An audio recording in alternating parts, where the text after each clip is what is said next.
We're recording. We are recording. Meeting, please come to order. Barbara, please call the roll. We have Commissioners Levine, Thunderberg, Berard, Noonan, and Vasquez present. This proceeding is broadcast on Channel 35. The exact broadcast times can be found by contacting Channel 35. My opening remarks pertain to Commissioner Thunderberg, but I'll resist using them now. But I think the agenda suggests that we move item 26 up to this point in the calendar prior to general public comment and GM reports. So we'll do that. Item 26 is a resolution honoring William W. Thunderberg Jr. for his service on the Board of Water and Power Commissioners. Who's presenting this item? I'd like to, on behalf of all of the employees and staff of LADWP who've been here during Bill's tenure and will continue on after that, to thank you for your service here and tell you how much we've appreciated having you here discussing and motivating us and pushing us to do better in a whole number of different areas. We do have a resolution we'd like to present to you, and I like to do it here because I need to read it, and I can't read it. I can't move the mic with me. So, whereas William Thunderberg was appointed to the Board of Water and Power Commissioners by Mayor Garcetti, served as Vice President, was confirmed by the Los Angeles City Council on September 11th, 2013, and was reappointed by the member and then reconfirmed on June 21st, 2017. And whereas Mr. Thunderberg is a founding partner of Castellan and Thunderberg LLP, a business litigation firm and nationally recognized authority on national pollutant discharge elimination system stormwater compliance issues for over 25 years. And I'll skip the whereases. Mr. Thunderberg provided leadership for the Los Angeles Department of Water and Power for over 4.5 years, increasing sustainability, resiliency, cost efficiency, and improving customer service. And Mr. Thunderberg provided environmental stewardship in the Owens Valley Dust Control Project, spearheaded and supported the development of clean technology for Los Angeles with the opening of the La Cretz Innovation Campus, provided international leadership and represented LADWP at the United Nations Framework Convention on Climate Change, Conference of Parties at Paris, France in 2015, and at Bonn, Germany in 2017. And Mr. Thunderberg shaped the City of Los Angeles' role as a leader on clean energy, significantly reduced LADWP's greenhouse gas emissions by exceeding LADWP's carbon dioxide reduction goals 14 years ahead of California's schedule for 2030, and supported the electrification of the City of Los Angeles transportation network. And Mr. Thunderberg prioritized safety and quality of City of Los Angeles' water supply by accelerating local stormwater capture projects to reduce reliance on imported water. And Mr. Thunderberg ensured that all Angelenos' voices and opinions are heard and that no Los Angeles resident is left behind in the establishment of a new green economy by pioneering the department's Equity Metrics Data Initiative program that provides policymakers and program managers the tools to assess how LADWP programs, services, and resources are distributed and utilized geographically and demographically for all customers. And the loss of his leadership on the Board of Water and Power Commission and at the City of Los Angeles will most certainly be felt. Nevertheless, Mr. Thunderberg's devoted service to protecting the environment and promoting an equitable future for all Angelenos is likely to continue after his departure from the Board of Water and Power Commissioners. Now, therefore, be it resolved that the Board of Water and Power Commissioners, on behalf of the management of this department, its employees, and the residents of the City of Los Angeles, thank Mr. Thunderberg for his dedicated service. Be it further resolved that the Secretary is instructed to place this resolution in the minutes of the Board as a permanent record, and that an engrossed copy of this resolution be presented to Mr. Thunderberg in recognition of his unwavering dedication to public service in the city. I hereby certify the foregoing is full, true, and correct copy of the resolution by the Board of Water and Power Commissioners of the City of Los Angeles at its meeting held on June 26, 2018, and will be signed by the Secretary. And we have that resolution. We will suspend a motion on that until some discussion of the resolution occurs. I think we have one public comment card. I know Liz Crossan wants to say a few words on behalf of the mayor. Who's the public comment card, Barbara? I have two public comment cards. Let's do those first. The first speaker is Michael Fleming. You didn't used to have a public comment card. I used to really not like the public comment. You know, Bill, the view from this side, Bill, you know, it's not as good. You should enjoy that while you can. I think the three jobs you have serving on this august commission are to serve the department, to serve the city, and then when the time is right, to replace yourself with someone who is smarter and more talented and perhaps more passionate about this than you are. Obviously, you got Commissioner Vasquez to replace me, so that worked in my case. I think it'll be very tough to replace you, Bill. Someone once defined leadership as the ability to disappoint your constituents at the rate they can withstand. And if that's true, you failed at leadership, because I can't think of any constituency that you have disappointed in your service here at the Department of Water and Power. No one has done more to advocate for social justice, for equality and equity than you have. This department, this city, has been exceedingly well served by you, and you will be missed on this board. We take just a little bit of credit, those of us who are your friends and fans and family, we take a little bit of credit for your amazing success over the past 5+ years, and we can't wait to see what you do next. Godspeed, Bill. Thank you.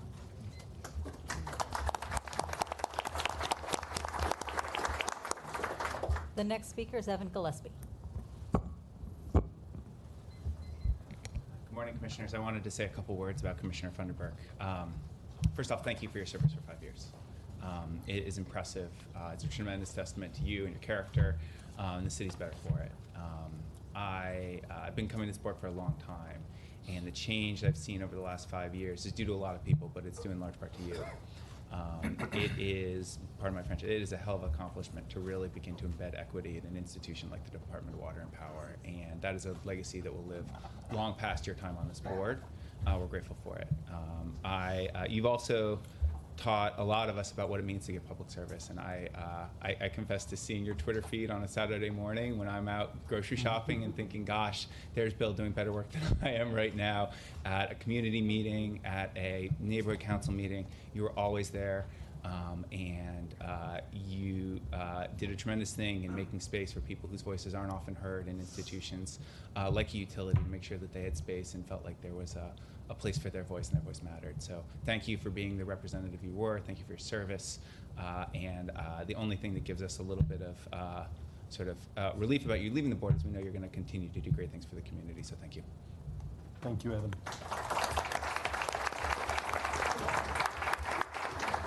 I do have one more card. Tony Wilkinson.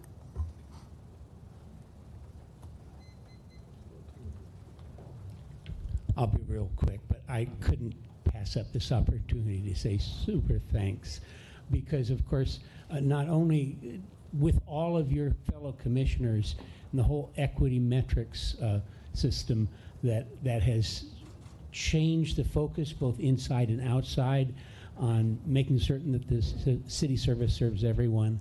You personally come to our communities, talk with us, make people who have felt that they somehow didn't have a piece. Everybody knows they have an issue, a stake in this, and an ability to speak. So thank you for that. That legacy will live on. I appreciate it. Thank you, Tony.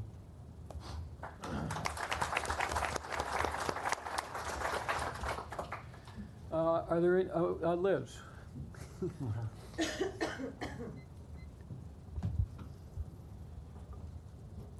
Good morning. I'm definitely honored to be here on behalf of Mayor Garcetti to thank Commissioner Funderburk for his service. The mayor appointed Bill almost 5 years ago, and he has done incredible work during his tenure here on the commission. I think, most of all, you've made LA more sustainable, more resilient, and really you've furthered DWP's path towards equity. You've been integral to landmark issues like the Owens Valley Agreement, like the LA Clean Tech Incubator, stormwater capture, which is particularly close to my heart, as you know, as well as a million other things. And I think, most of all, what you do is you push all of us to be more inclusive, more aware, and at the same time, you are a responsible and admirable leader. So I really want to thank you for all that you've done on this commission, for Angelenos, for our ratepayers, for the mayor, and you will be sorely missed, but we wish you the very best in your future endeavors. Thanks, Bill. Thanks, Liz. Thanks, Liz. There is also a city council resolution which somehow garnered a unanimous vote. And I will read it. It's briefer than ours. They're more succinct than we are, at least in this instance. Council resolution honoring William Funderburk, Vice President, Board of Water and Power Commissioners, since September 11, 2013. Your expertise on important matters critical to the Department of Water and Power, including but not limited to Owens Valley, the Clean Tech Incubator, UN Framework Convention on Climate Change, cybersecurity, grid resilience, transportation electrification, urban forestry, stormwater capture, groundwater cleanup, gender parity, workforce training, governance reform, and the pioneering equity metrics data initiative has helped to further the common goal of making our city a better place in which to live. This testimonial is an expression of the high regard in which you were held by all. The City of Los Angeles does hereby salute your leadership and service to the city and people of Los Angeles and extend best wishes for your future health, prosperity, and happiness, signed by all LA City Council members. Do any commissioners have any comments they'd like to make on the resolution that we will consider voting on in the near future? Commissioner, I'll do this by order of seniority. Commissioner Noonan.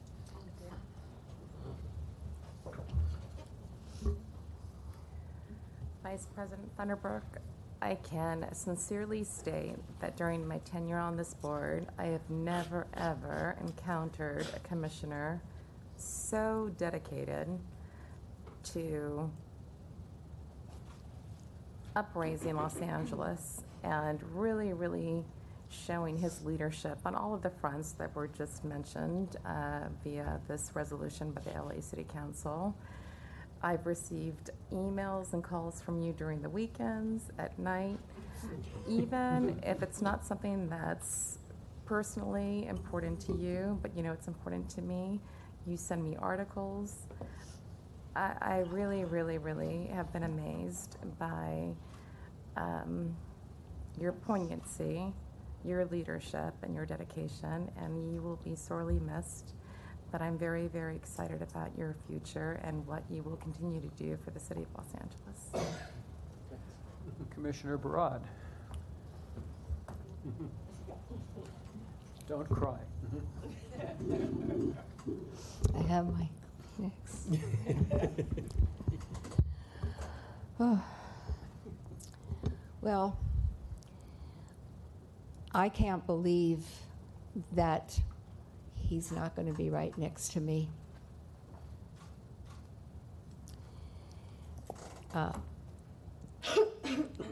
Having Bill step down is a tremendous loss to this board, to the city. It's hard to just realize it. Bill and I only met when we were appointed. It was Michael, so good to see you. Michael and Mel and Bill and I were appointed at the same time, the four of us. And I really didn't know Bill. And then the more we started to talk, the more we discovered that we knew so many people, in common, and our backgrounds were so similar. And it was like hard to believe that our paths hadn't crossed somehow over the years, because we were both very involved in civil rights and in the community. And we both come from the East Coast and have that kind of mindset and culture. And even though Bill likes to call me preppy because I went to a prep school, one day I said to him, "Didn't you go to a prep school?" And he said, "Yes." So I said, "So you're a preppy too?" So yeah, so we're both preppies from the East Coast. And I don't know, we just hit it off. If you can become best friends just because so much that you share. And Bill never minded that when we sat here, that Reggie would take my chair and get it up as high as he possibly could, and then take his and lower it. He never, in 5 years, never objected to that. But Bill is just so principled. He does things for the right reasons. He never showboats. He doesn't do anything to promote himself. He has humility. And when he spearheaded the metrics, the equity metrics, it was because he really believed in that. And he was there for the underserved communities throughout Los Angeles. And the city will feel this for years and years to come, what he's done. The other thing is that Bill went into the community. It wasn't just Bill sitting up here. Bill was in the community when they would plant trees, when they would look for charging stations, meeting with neighborhood councils. He was always there. And he was always there for us. I can't look at you because I can't believe it. I'm going to miss Bill terribly. I think it's such a loss to us and to me personally, because we were a team. We supported one another. And I'm going to miss you terribly, Bill, but I wish you all the happiness in the world. And we're going to keep being best friends, right, Bill? Yes. Preppy? Commissioner Vasquez.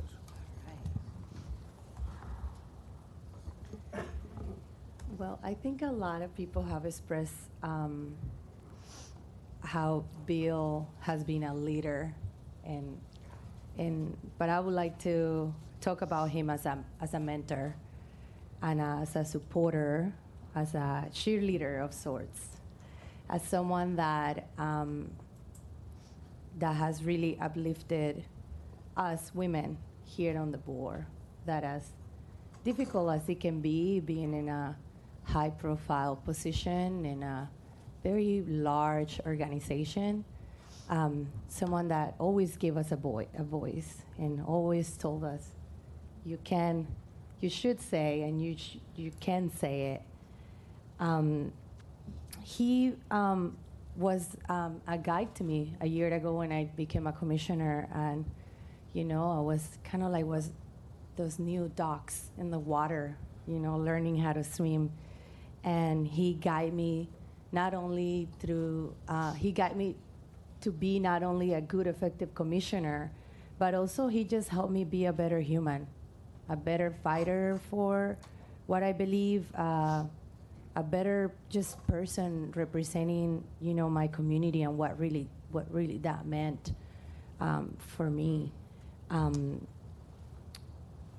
I call you and I name you my padrino,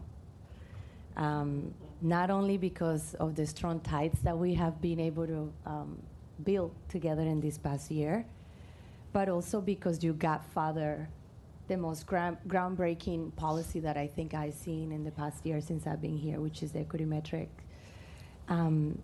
Because you have been really that spirit and that inspiration for that to really become alive. And as a woman of color that suffer from a lot of inequalities and injustice that are just embedded in how the system works and how life is, I really thank you, because equity metric really gave me a different lens to see the world, even as my own internalized, oppression and my own internalized probably racism and inequality within myself that I couldn't see. So I'm grateful for you for giving me that lens to see life in a different, in a different way. You are an inspiration, and you carry not only the legacy of your family, which I have gotten to know, but also of your nation, of your people, of your community, and that's incredible. They're lucky to have you, and I am beyond grateful to Mayor Garcetti for giving me the opportunity to serve with you and to get to know you, and just work side by side. I'm going to miss you very much, of course. And when you first told me that you were leaving, I tried to persuade you and try to convince you in any way I could think of to not see you go. But I know that you won't be going very far, and I know that you're just going to be a call away, not just for me, but I feel for all of us. I think we can all agree that we can count on you, and I'm excited about this new chapter in your life and all these new changes and all these new adventures that you're about to encounter. So I'm very grateful to know you, and I think on behalf of, I want to say all customers of Los Angeles, we're very grateful that you came into our lives, because your legacy is going to continue living here, and it's going to continue touching many other people's lives. So thank you. Dr. Pickle. The Office of Public Accountability and the Ratepayer Advocate, and Fred Pickle personally, want to thank you for your dedication to public service on this and the immense amount of time you spent on this.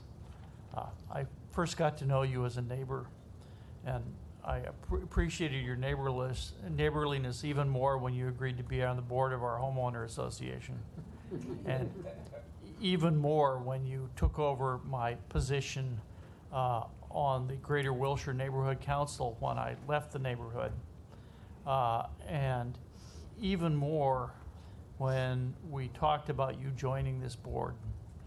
And I talked up what that could mean, but you took it far further than I could have conceivably imagined.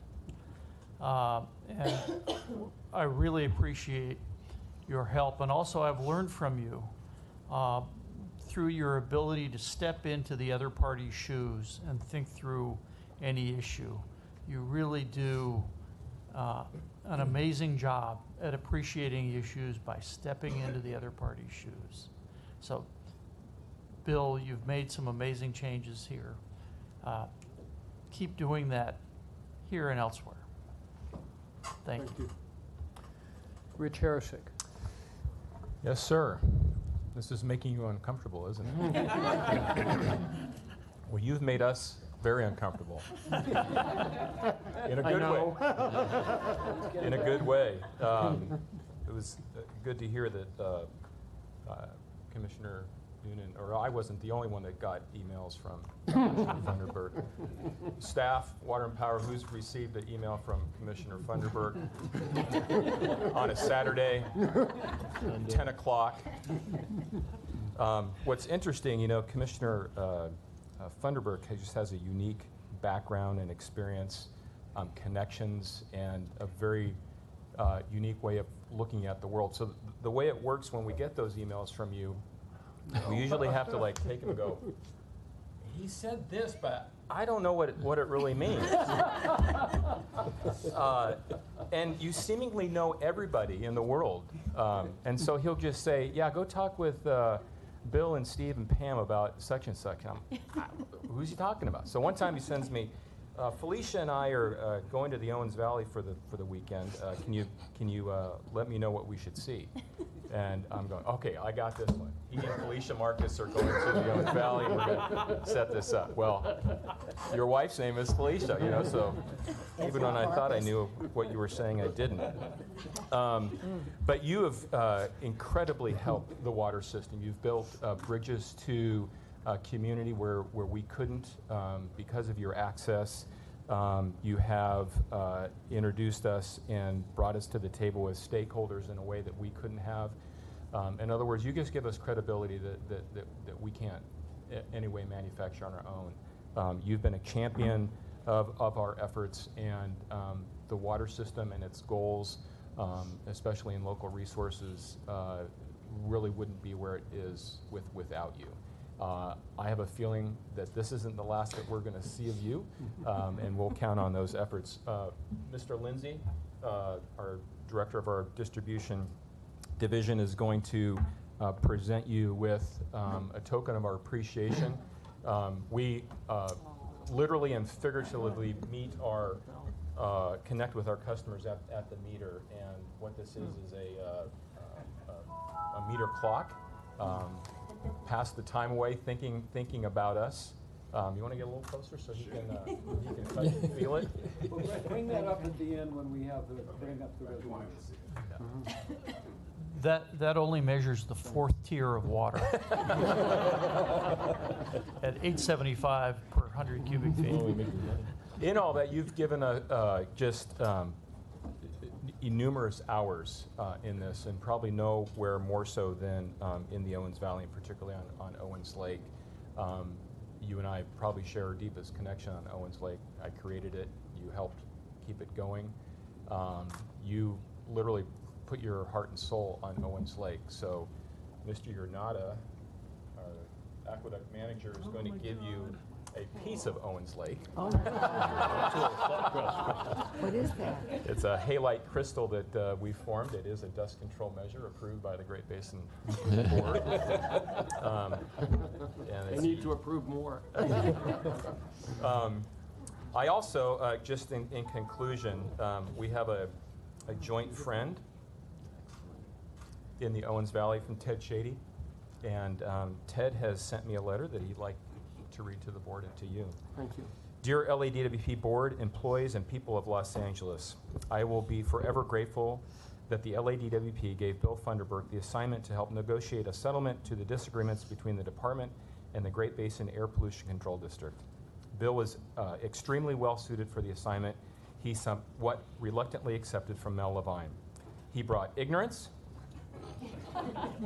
as well as intelligence to the challenge. His lack of previous knowledge of the details of the Owens Lake dust problem, coupled with his deep knowledge of environmental laws, allowed him to ask great questions, absorb new ideas, and present solutions that work for both sides. Bill also brought open-mindedness to new ways of thinking, as well as a deep commitment to the department's need to provide water to the residents of Los Angeles while protecting the environment. He brought a dogged negotiating style, as well as a lack of hard feelings. We argued all day and had dinner together at night. Maybe most importantly, though, he brought a sense of humor and a huge smile. Bill Funderburk showed me that, contrary to popular belief, negotiated solutions can be win-win and give both sides what they need. He helped me see problems through the eyes of my opponents. In fact, he showed me we weren't always really opponents, that many of our needs as well as values coincided, and that there were always solutions to the few things we disagreed on. I think I showed him that a small group of people living in a land far removed from Los Angeles have a right to a healthy environment, and that LADWP is obligated to protect that right. Both the residents of Los Angeles as well as the residents of the Owens Valley have been well served by Bill Funderburk during his tenure on the LADWP Board of Commissioners. We all wish him the very best as he goes on to serve other noble causes. With affection, Ted Shady, retired Air Pollution Control Officer. Thank you.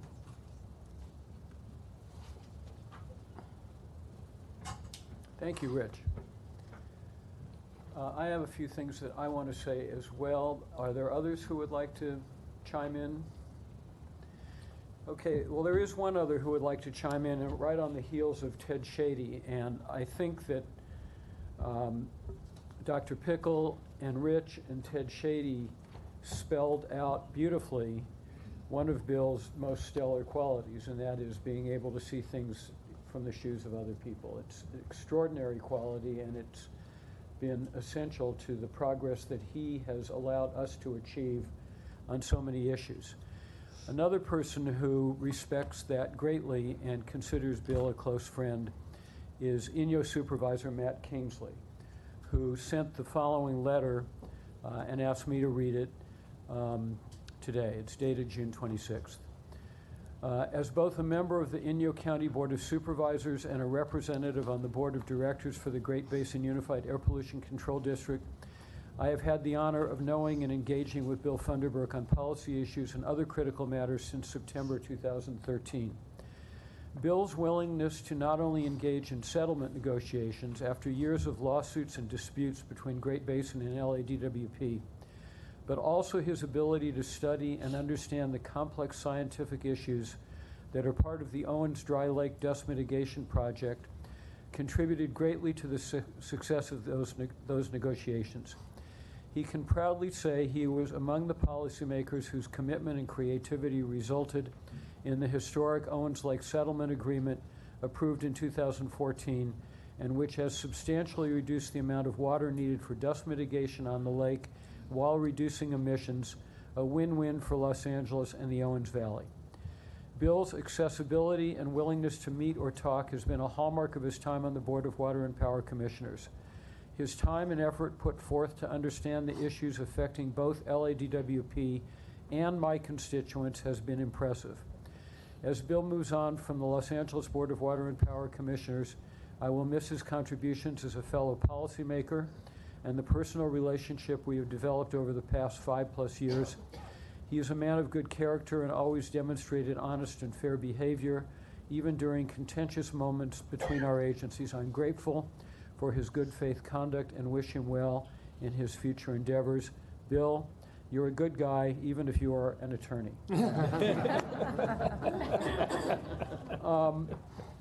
Just about everything has been said that can be said and should be said about Bill.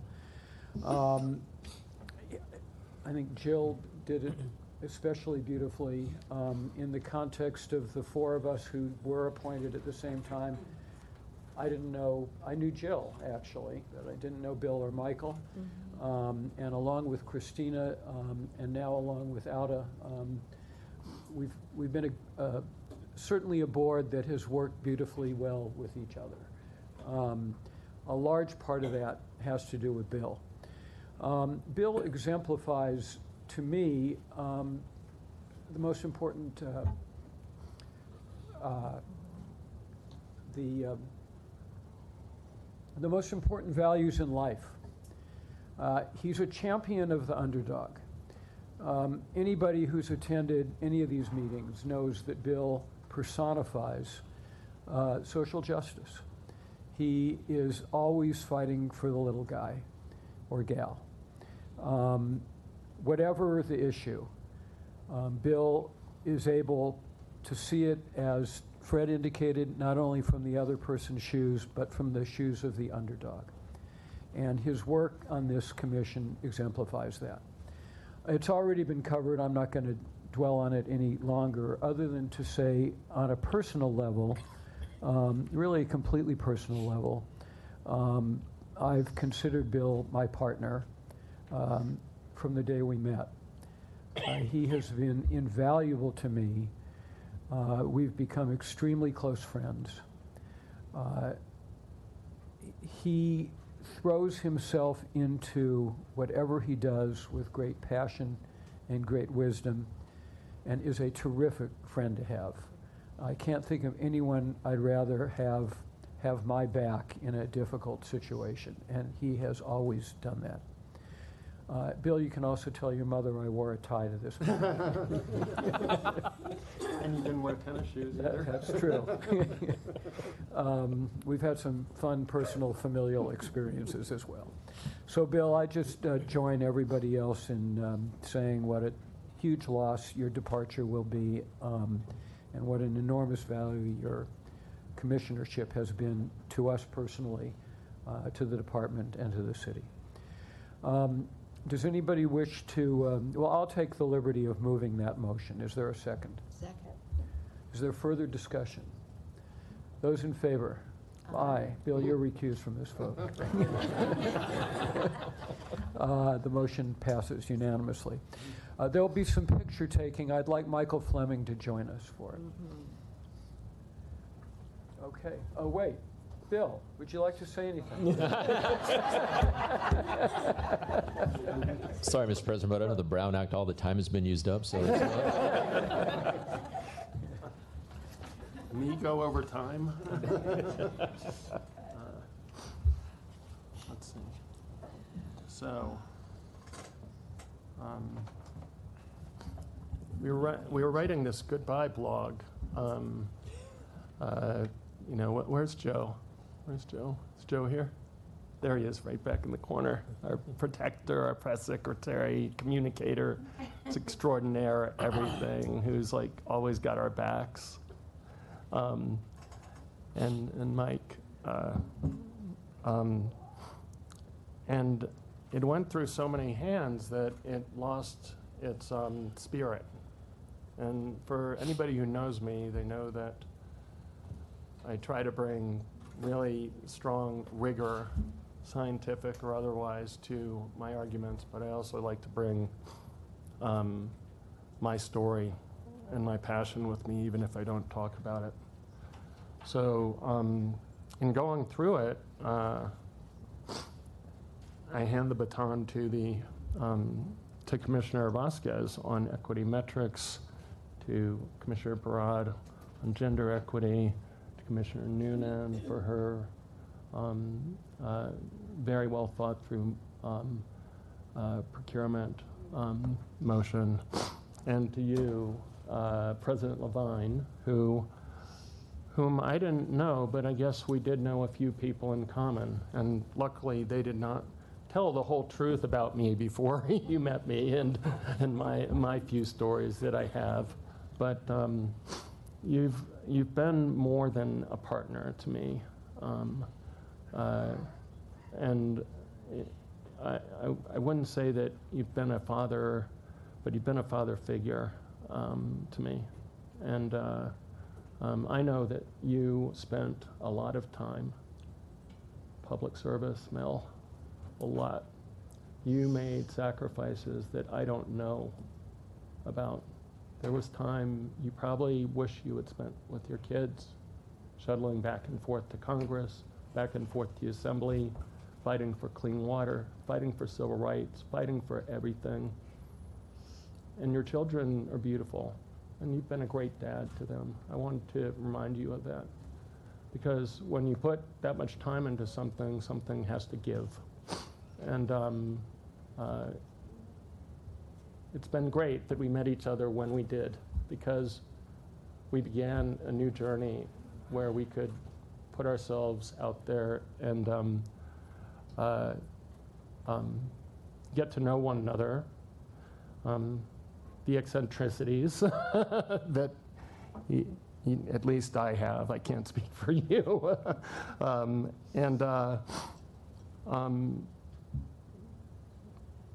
As I've said, and I've said many times in the past, LADWP and everybody here has been my bridge to the past. So you were really the first person who opened up that bridge, which I'm going to talk about.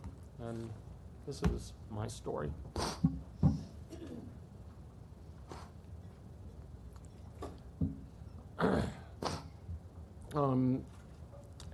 Abraham Lincoln said that in order to know where you're going, you have to know where you came from. And I think that many people, many of us, all the professionals in here, those of us privileged enough to have had the education that all of us in this room have had, know that sometimes we forget where we came from. Sometimes, for expediency or others' sake, we forget that part of us, whether it was a part of our upbringing or a part of our ancestors' upbringing. We forget that.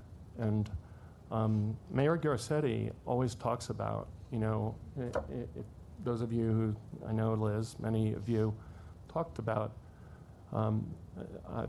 his mom, his dad, but he talks about his grandparents and the journey that they took of immigration to this country, through Mexico, through Eastern Europe, through everywhere, and the rich culture that he brings to every moment that he lives. I met Mayor Garcetti through his father, who appointed me to reform the environmental crime sentencing guidelines with then City Attorney Jim Hahn in 1992, after he was elected district attorney. And but for Gil Garcetti, I would not be here quite directly.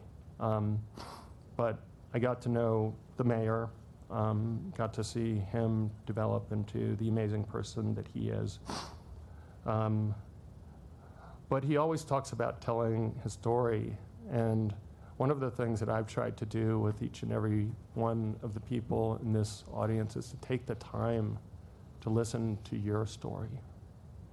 It's your story that matters, your story that informs, your story that brings spirit to everything that we do, that makes it exciting to wake up in the morning, even though all hell's breaking loose at work.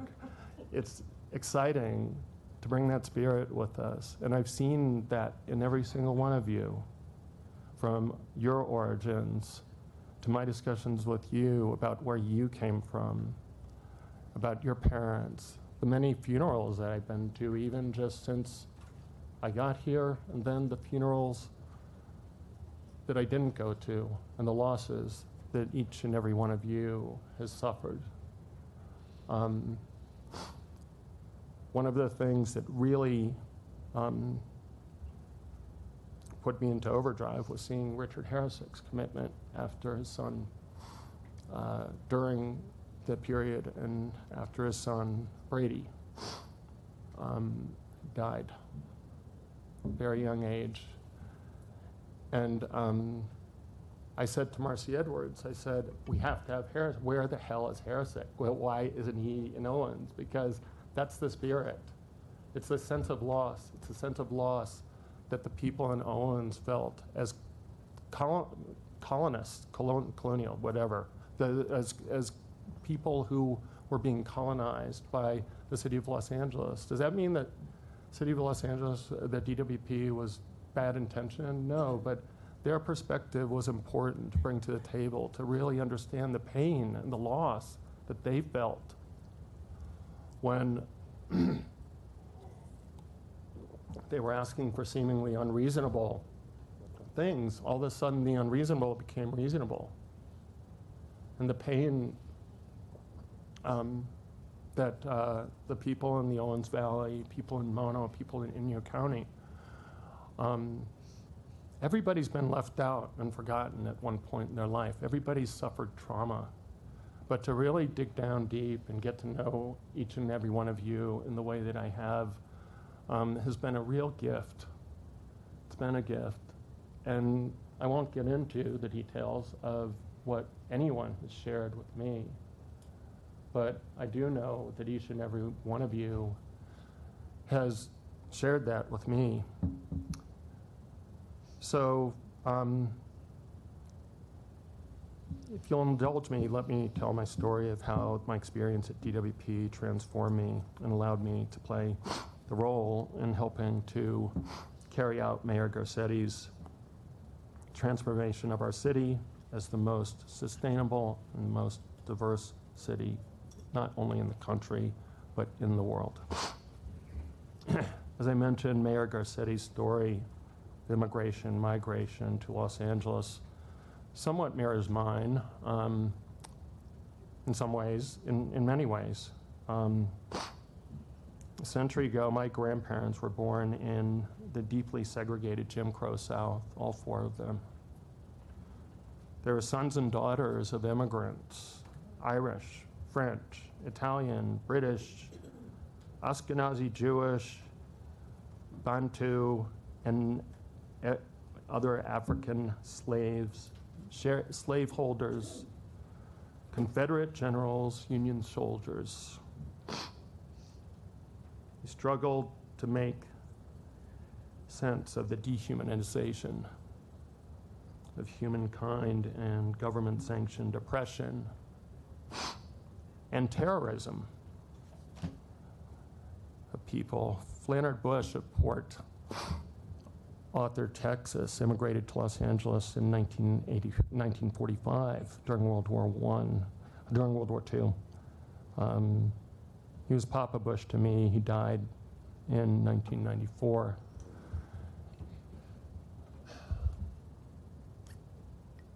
He lived at the corner of what was then Santa Barbara and Normandy. And for those of you who've been around a while will know that that is now Normandy and King. His address was 3981 and a half because he refused to take more room in his quadruplex that he owned, and he had to rent it out because he was very, very wise with his pennies. In fact, he even had a roll of paper towels that he cut in half before Bounty decided to take his idea. And he actually cut it in half, and Papa Bush liked to save paper towels that way too. I think we all have people like that in our family. The woman he married, Helen Agnes Mouton of the Louisiana Mouton descendants in Lafayette, immigrated to Detroit and became a nurse, married a Canadian who was a surgeon when my mother was 5 years old. William and Florence Funderburk of the Funderburk Funeral Home and Flores, they had an insatiable, demand for business. The only problem was their clients couldn't pay in Lancaster, South Carolina, whose county was 40,000 people, and needless to say, the options for school then, even high school, were not just government-sanctioned limited, but abominable. So they took all the food that they bartered with and sent all 7 children to school. It was a prep school. It wasn't Andover, Exeter, or Germantown Friends, or whatever, or Harvard Westlake.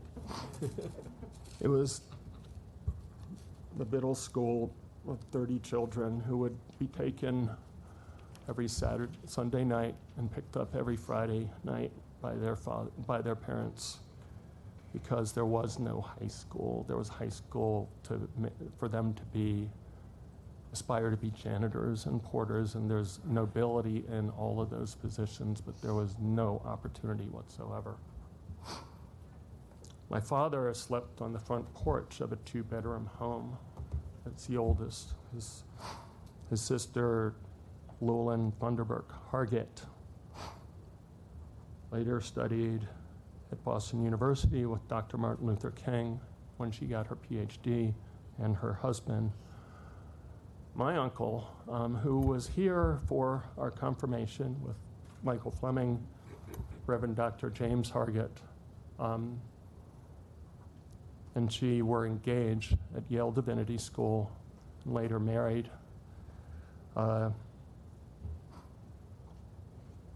They were about bringing people together, forming bridges, not walls or cages, bridges. I think each and every one of you here today is here because you've been chosen by your companies, because you are all bridges. But it gets tired being a bridge sometimes. So that's why I'm going off to focus on my time with my law firm, my family. But despite the trying circumstances that my dad endured, see, he had to drive the ambulance when he was 10 years old.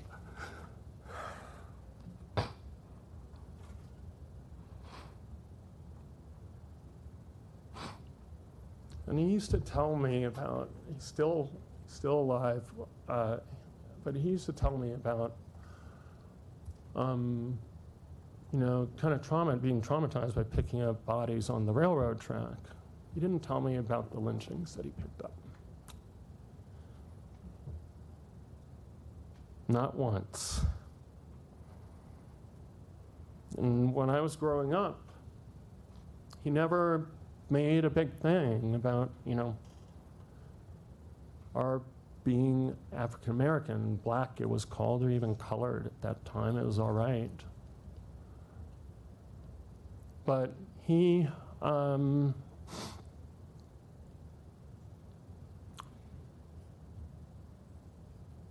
worked his butt off, and from the other side of the tracks, my mother's side of the family said it was okay to marry him. Well, he's a surgeon, he must be all right, but I mean, geez, he's from the other side of the track, so we're gonna ride him for the next 40 years.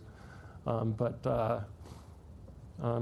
was my father's experience who really brought me to the face and confront the classism that exists, I think, everywhere. And I think that the past 5 years we've witnessed just horrendous, you know, just division. Division over class, division over religion, division over ethnicity, sexual orientation, everything. And that's what brought me to the place that I was when I came here. And it was through what Uncle Jim and Aunt Lulin brought to our confirmation.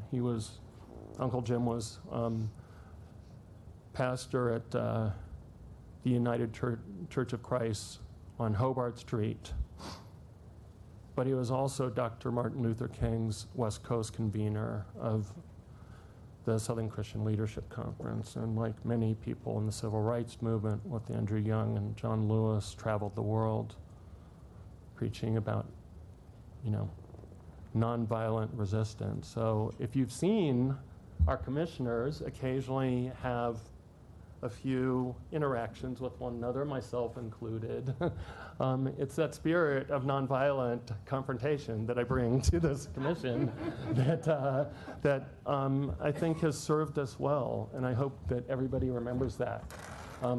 But chooses to do so not on open mic, which I made the mistake of doing myself, so I would know what that's like. But through Uncle Jim's commitment, and he died, as many of you know, on January the 1st, and we buried him.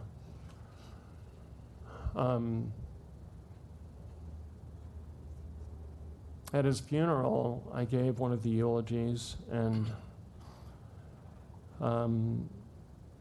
I talked about the role in his life, and that those of you who know me will know now how important he was to me, the losses that I've suffered. But his wife, my dad's sister, said that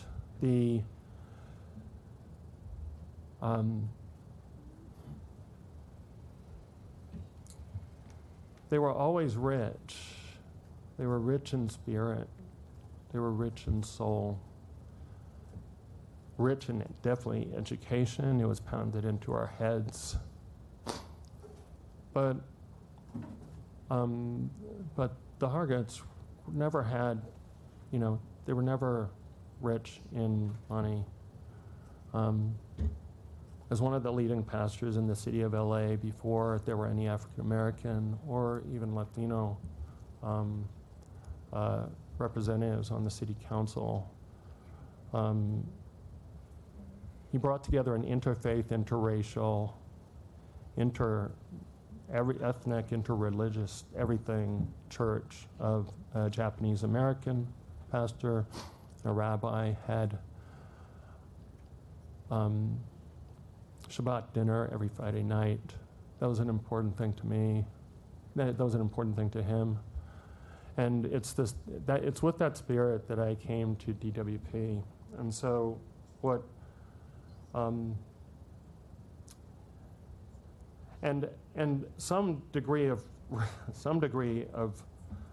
respect for protocol and decorum, although sometimes I break it, and can be irreverent, even though my mom tries to keep both Mel and me in line when we go back to DC to follow those rules of the Green Book in DC. But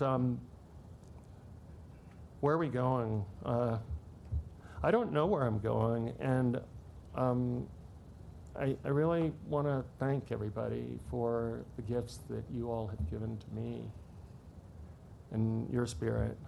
And I know, whether it's your ancestors, be they from Argentina, Chile, Croatia, Greece, Italy, France, all parts of Africa, South Africa, Northern Africa, Asia, everywhere, that we all have a story to tell. And I hope that we all continue telling our story and making DWP the utility that it can be. And so I want to thank each and every one of you, Jill, Mel, Christina, and Naura, all the staff and the leadership, my equity friends that are out there, Evan and Blanca, and I don't have my glasses, so I can't, Linda, everybody, and the people that supported me too in the legal office, Richard, you all have been phenomenal. Neighborhood councils, we didn't get everything done that we wanted to, but there's a lot of work left to be done. This commission was amazing. You guys are going to do amazingly great things.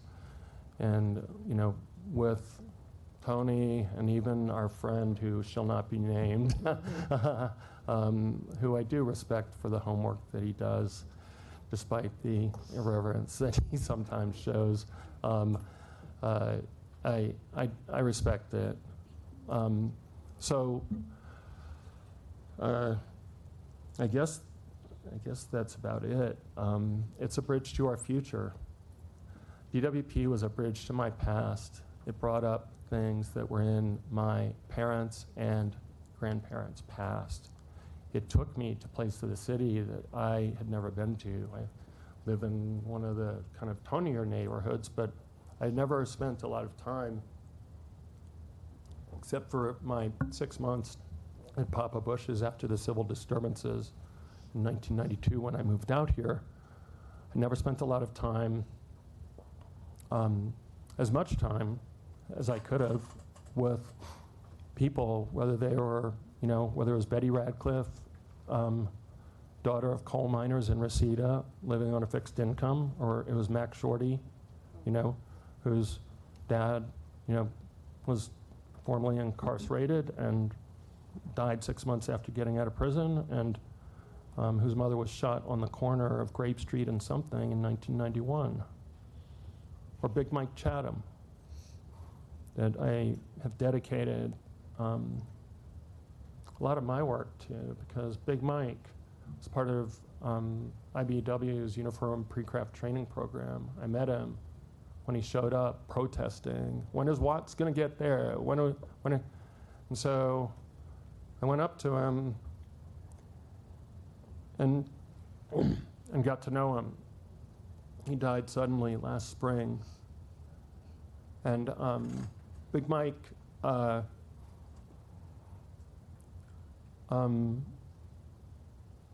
we're all doing what you wanted us to do. And even the compromise that was reached. It was really hard fought, and nobody was happy with how things worked out on some of the items on our agenda. Big Mike would have wanted that. He would have wanted that. Equity with taking care of the ratepayers' money and reliability, paramount. So,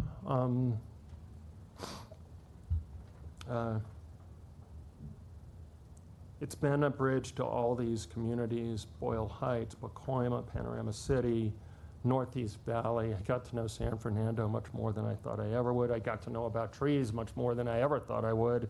And knowing all of the partners that we've had. I hope that just last, there, besides my parents, it's remembered the sacrifice that my family made. My wife, Felicia, our daughters, Claire and Erica. And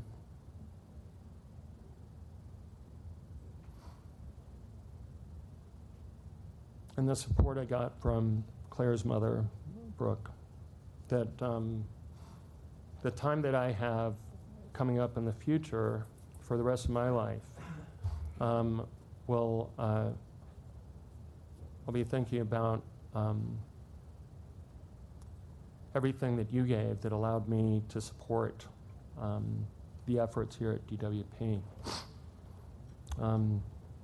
Liz, tell tell Mayor I said, thank you very much.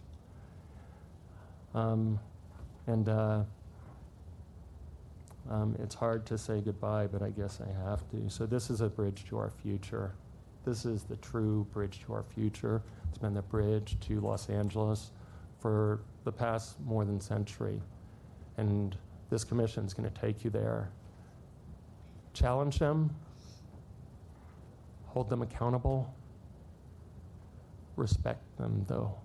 They are giving their lives. They're killing themselves for the ratepayers. They're killing themselves. As much time as I spent, each and every one had their own unique way of bringing their voice to the voiceless that they heard, who weren't being heard. So give them their own due, the commissioners here, because they're going to lead LADWP over this next bridge to the 21st century. So thank you very much, everybody. I really appreciate the ride and look forward to the future.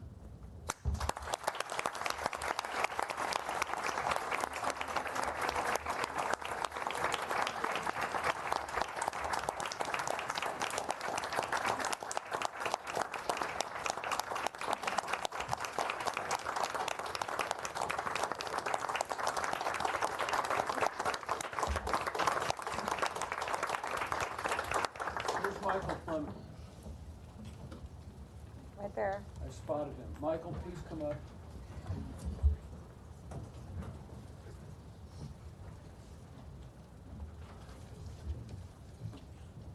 Who has the resolution? Is it right here? Here it is. There's that one, and then there's the one in the big blue folder. Okay. There's several. How are we going to choose?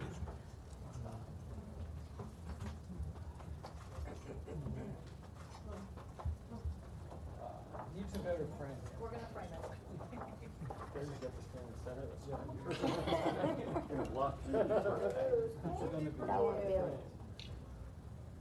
Come, guys. All of it, all of it. Want me to do anything with that? Leave that one down. Just have Closer, please. Thank you. What about this one? I want to use this one. Won't have any clear.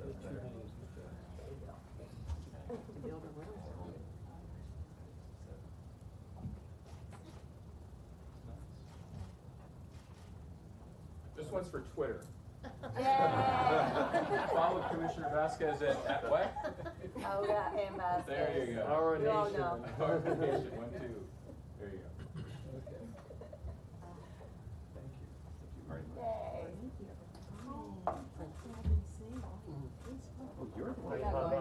Okay,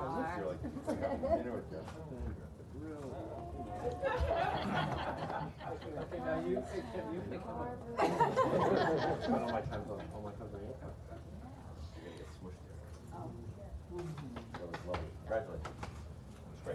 Let's see. Oh, yeah. Okay. There's your store. Yes. Yeah. Room may lose something. Right. Work. Great to see you. Okay, now we're going to do that again.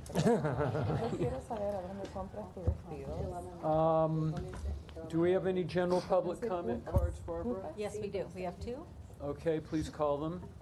Okay, the first public comment for item 2 is Evan Gillespie. Now, was his for, has he already, was that for Bill or beyond Bill? No, he just had a card for the general public comment, Evan Gillespie. Oh, he stepped out. Okay, well, we'll take the other one first. Michael Kadish, am I pronouncing that correctly? We get t-shirts. What? That was so nice for Michael. We get t-shirts beyond Bill. Hello.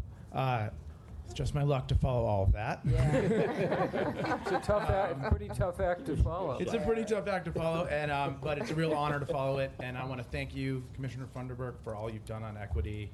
And I very much second all the amazing things people have said. And I hope when we follow in your footsteps and do the work that we've discussed in Watts and Willowbrook, and those communities that you've done so much with on behalf of DWP, that you'll join us. Thank you so much. I'm here sort of wearing two hats, one as part of the Los Angeles Clean Energy Coalition and one as the Executive Director of Grid Alternatives.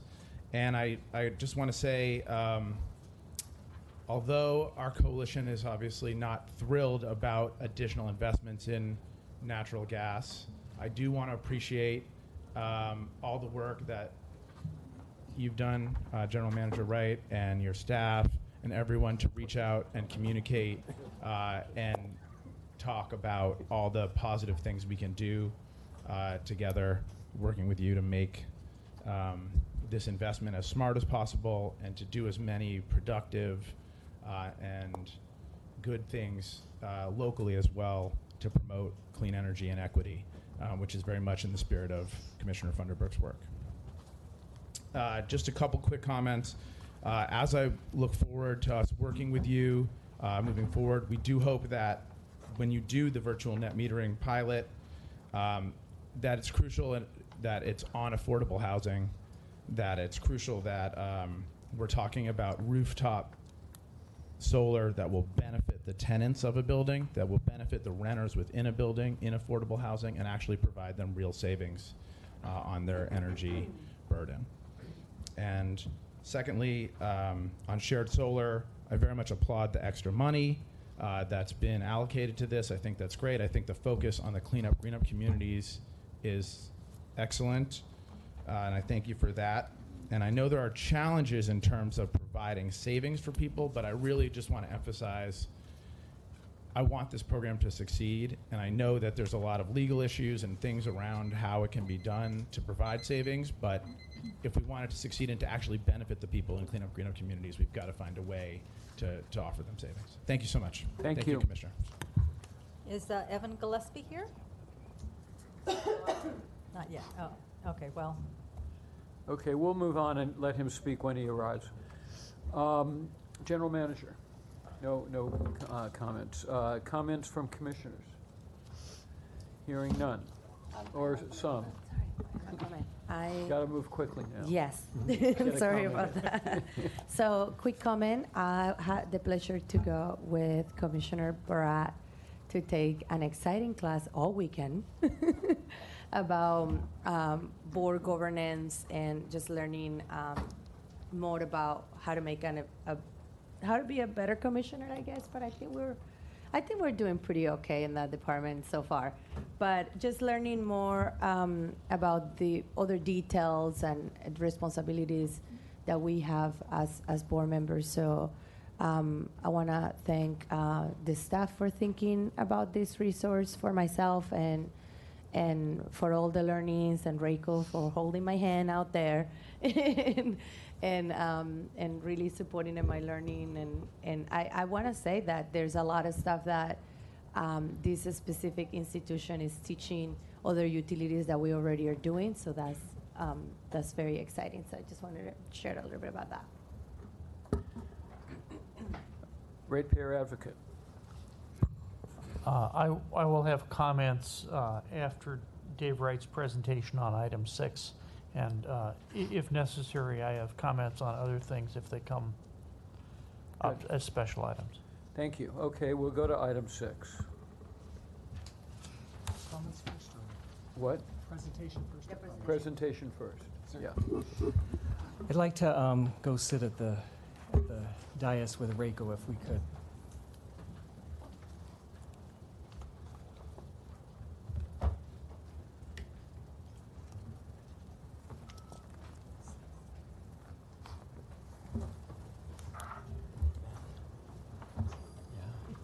So this is a comprehensive presentation that I'm very excited to make today that I think moves us in a number of different moves us towards accomplishing a number of different items, but all moving forward. And it's really creating a path for greater renewables, but everything associated with the renewables and the goals that we're looking towards. And you'll see us go through that as we go through the presentation.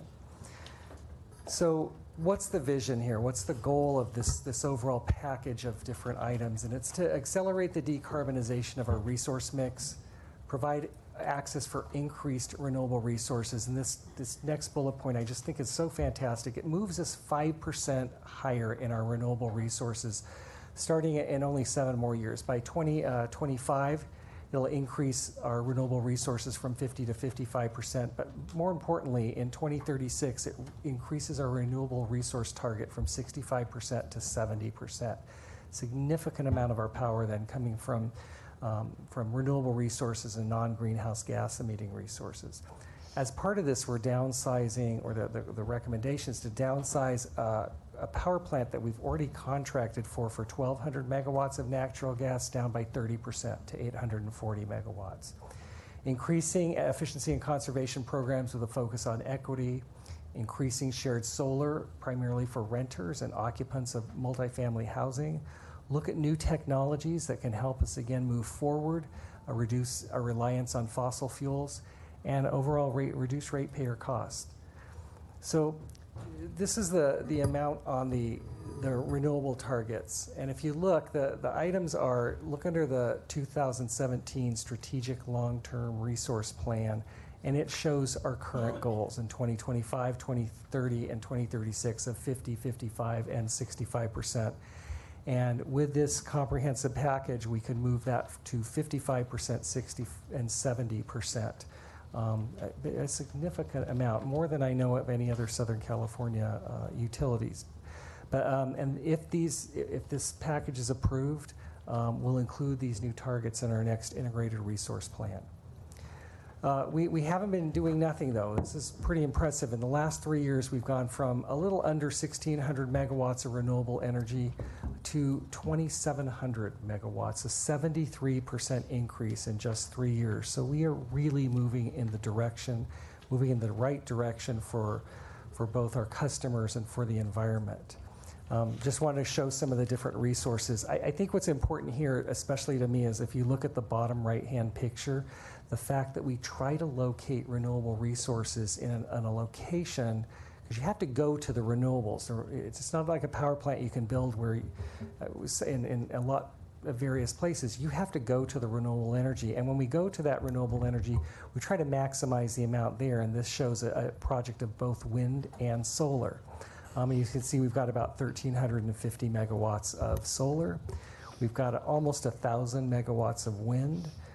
We've got about 170 megawatts of geothermal, and there's a plant at the top, and I just want to, very quickly, geothermal is a baseload resource. This is one of those where technologies are evolving and it's exciting.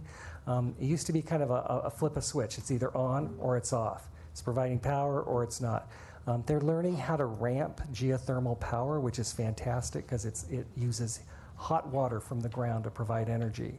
And as that ramping technology improves, it can provide those resources that we need to ramp up as the other renewable resources tend to fall away in the afternoon each day. And then we've got small hydro of about 200 for a total of 370 megawatts of those. This is a really key point here. I'm going to use the medical analogy of these are two arteries bringing renewable energy to Los Angeles. And I think it's important to think that way. These are bringing the life of power from renewable resources from the Pacific Northwest and from central Utah. And those both can be considered eventually kind of renewable hubs. But these very important lines, which we're jointly in partnership with and we've got commitments for years, are major. These are not something really LA can build on its own. We have to partner with others, but we've got those two major arteries to renewables, and then some smaller ones in the red. But these two are very important. And why are they important? Because here's the what are called interconnection requests. So I just want to let's go through the one that's STS on the right. We've already got 369 megawatts of renewables. When this was put together, estimated we'd need about 770 to almost 2,000 megawatts of renewables by 2037 along that line. So through SCAPA, which is a joint agency of all the municipal utilities in Southern California, we issued an RFP, and we've got a bunch of responses. So what this says is we're looking for anywhere between 770 and 2,000 megawatts, and this report gets us to needing about 1,000 megawatts at a minimum in 2036. We've got 5,000 megawatts of responses. So in each area you can see the estimated renewables, like on the opposite side, Barron Ridge and transmission. We need 1,700 to 2,300. We've got 2,500, over 2,500 megawatts. What that means is we've got more requests than we have ability to bring on those lines, but it means we get the best resource, the best renewable resource with the best resource mix at the lowest price for our customers. But it's a good position to be in, and we can bring all of those renewables down those two arteries and bring them to LA so we can maximize our renewable resources. As part of this, I said we're looking at the approval to reduce the repowering of what's called the Intermountain Power Project. And so we've reduced that project by 30%, downsizing it from 1,200 megawatts to 840 megawatts to allow for a faster integration and higher proportion of renewable resources. So I'm going to use everything as an acronym, as you all know, in the utilities. So I'm going to explain a couple acronyms and so we can explain how this project works. So the Intermountain Power Agency is essentially a joint powers agency in Utah. It's a corporation, and that agency owns all the assets of the Intermountain Power Project. The project is actually the generating project. But that not only includes the project, but it also includes all of the infrastructure there, and it includes the STS, with transmission lines that bring power both north of that and south of that. That Intermountain Power Project is run by the Intermountain Power Service Corporation, which are all of the employees that work at the Utah facility. And they are guided by the operating agent, who also oversees construction management, and that is LADWP. LADWP does not employ any of the members of the IPSC, but we have taken on that role when this was put together of providing essentially the oversight management of operations, and when it was constructed and when construction reoccurs again, the construction management part of this. So if at any point it's confusing, please let me know as we move forward. So when IPA was developed, then they created this project. And what is the project? And it's under a contract. And the contract ran from 1981 and goes through 2027. And we says it's bundled. It's important to know it's not just the project. It's one of those arteries that brings renewables down to Southern California, called the Southern Transmission System, or STS. What you can see here is the IPP site is in the middle in gray, and that's located in Delta, Utah. There's 3,500 people in Delta, Utah. That's the population in Millard County, and the entire Millard County has less than 13,000 people. It's essentially, if you've ever driven up to Salt Lake City, it's like it's halfway between St. George, which is at the bottom right corner of Utah, to Salt Lake City. It's a pretty isolated area. And in that area, there's two things. STS is the green line coming from the site down to Southern California to Adelanto, which is near Victorville.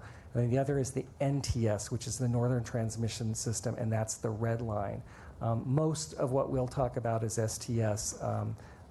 We don't utilize the NTS too much, and it's not really part of this. But at that location, there is 1,800 megawatts of coal capacity right now in two 900-megawatt units. And included in the contract are all the land and water rights. 4,600 acres of land was purchased there for this project. Very, very key is all of the assets revert back to IPA at the end of this contract. I liken it to imagine you've paid a mortgage on a house, and at the end of the mortgage, you move out of the house. We essentially, with this contract at the end of the project, we leave, and the two 900-megawatt coal units, STS, NTS, land and water rights, that have primarily been paid for by Southern California agencies, all remit back to IPA, and that was how the contract was drafted about 25 years ago, 30 years ago now. Who are the participants? So these show that there's a number of Utah municipal participants, municipal electric utilities. There's co-ops in the middle. Most of them are in Utah. Some spill over into Nevada. And there's 6 California participants: Anaheim, Burbank, Glendale, LADWP, Pasadena, and Riverside. Why is Delta such an important site? Why is this so important for us? And that is, you can see on the right, on the left, there's the STS, which is that blue line. It ends right there in the star on the right graphic, and it shows we can access so many renewables from this hub. It's just phenomenal.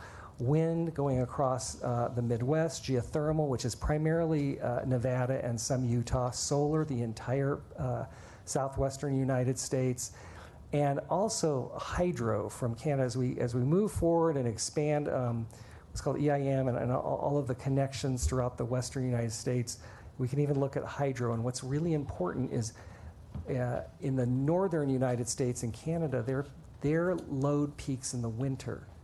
Our load peaks in the summer. So if we can be shipping power up at some point, kind of simply, if the south can send power up to the north during the winter and the north can send power down to the south in the summer, it works out great, and it does just what we need to, which is minimizing the investment in power facilities and maximizing their use by all customers.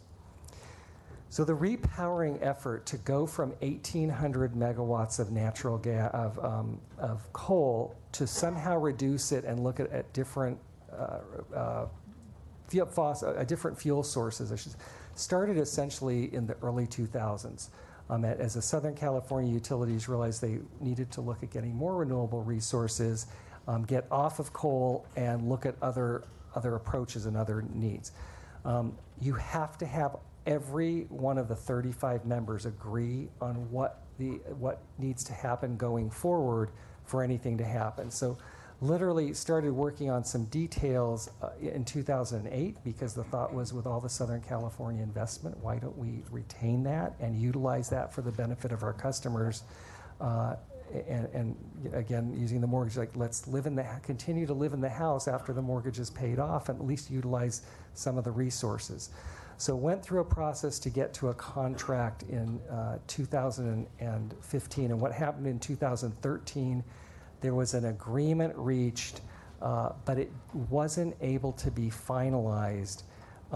And so it had to get reset, and we had to go back and spend some more time in 2014 and 15 to come up with a contract that was approved by all 35 members at 1,200 megawatts. And I will show you, there's the board, the previous mayor and the vice president came at that time to celebrate at least getting away from coal and looking at 1,200 megawatts of natural gas. And if you look closely, you can maybe see somebody that you recognize in that picture. Proud to see at that moment. Exactly. And at that time, the general manager, Ron Nichols, at that time, basically, this is a quote, just says, we're going to get out of coal, we're going to get a smaller gas-fired plant, and we want to expand the amount of renewables. Right then it was wind, and look at even more and get a more diverse portfolio.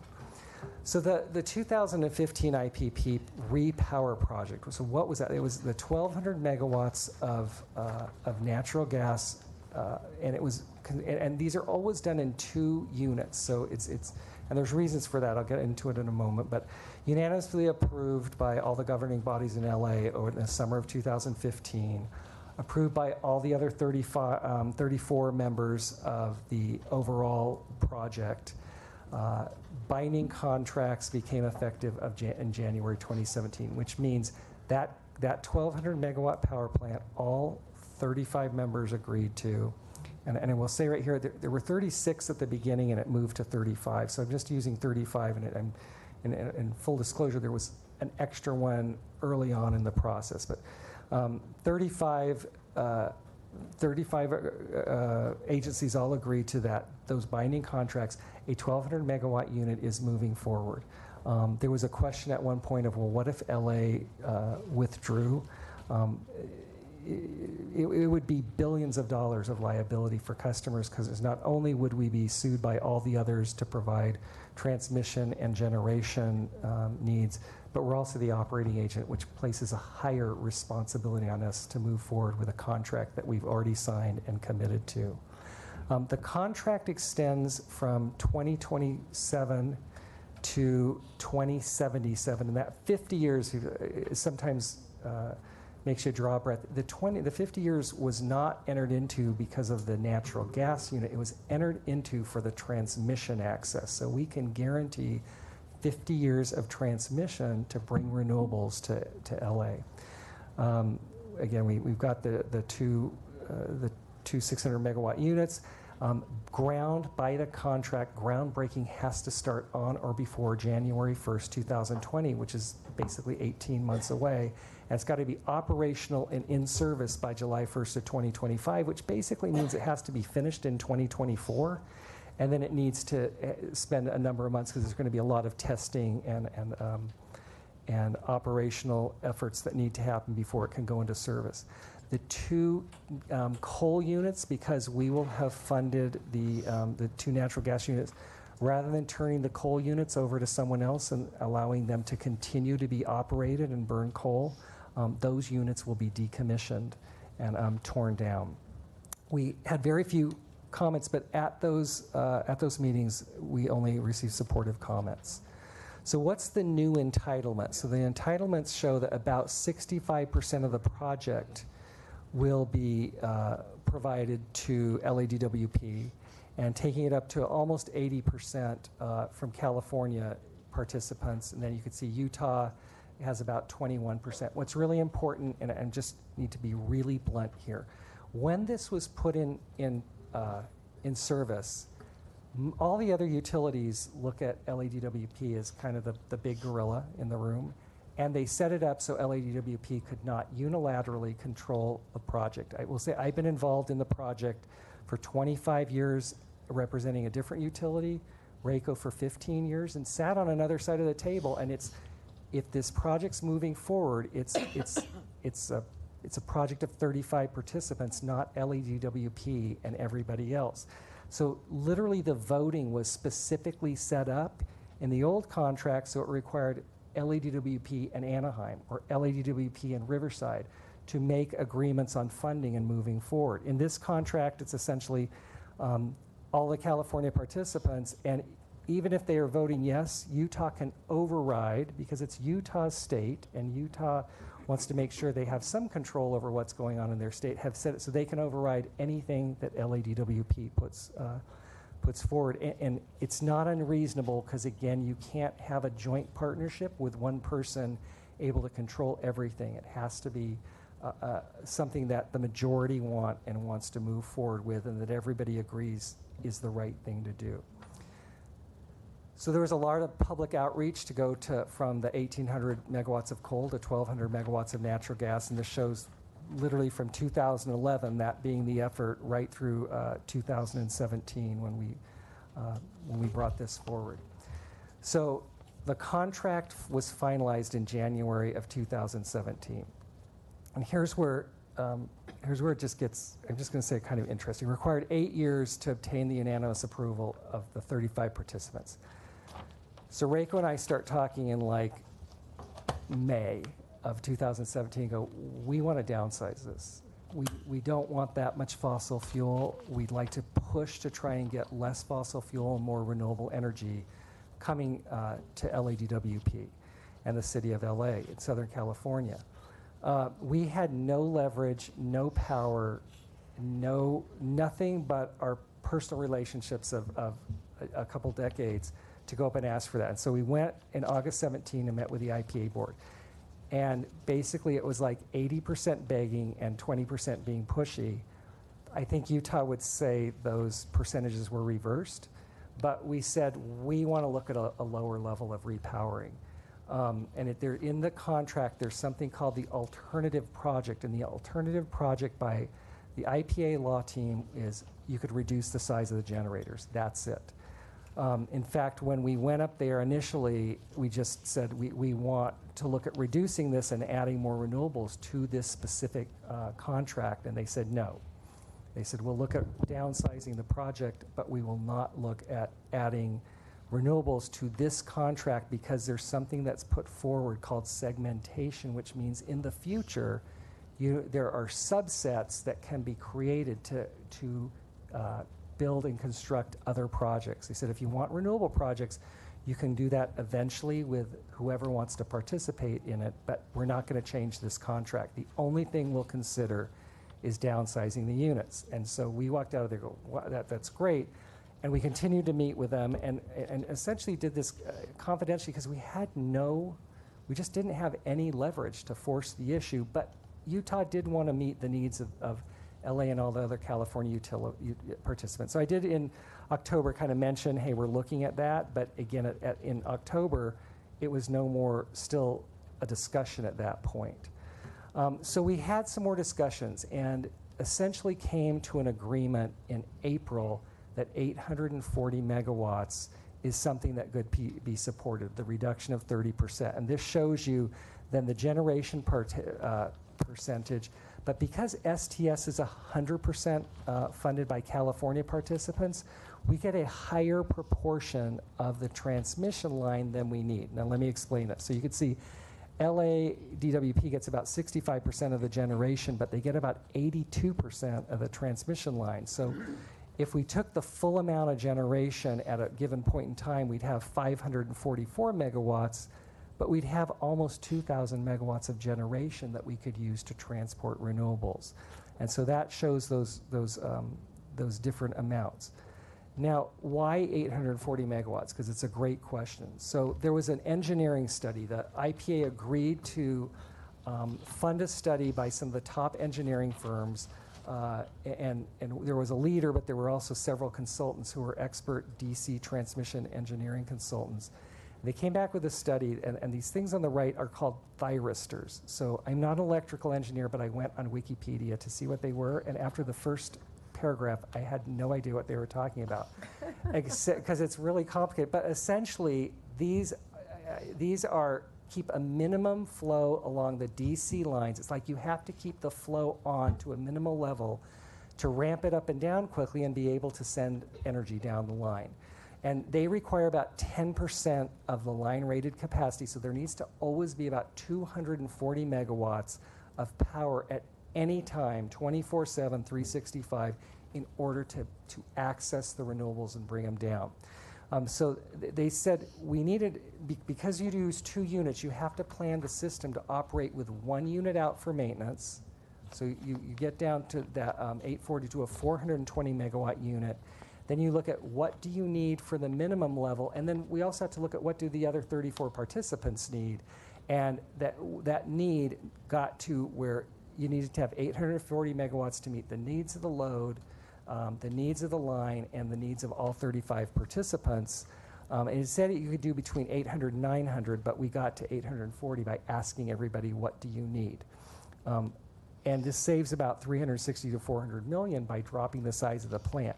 What's really important on this is for us, this is not a base load unit.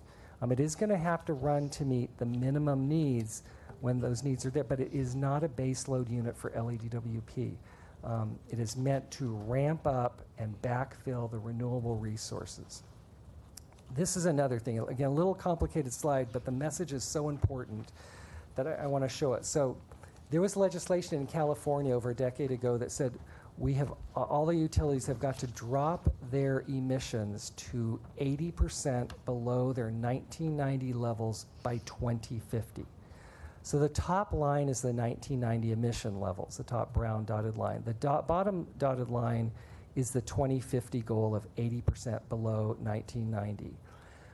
The red line is what the greenhouse gas emissions were at the 1,200 megawatt level. And what you could see is it gets us close to our 2050 goal, but didn't take us below it.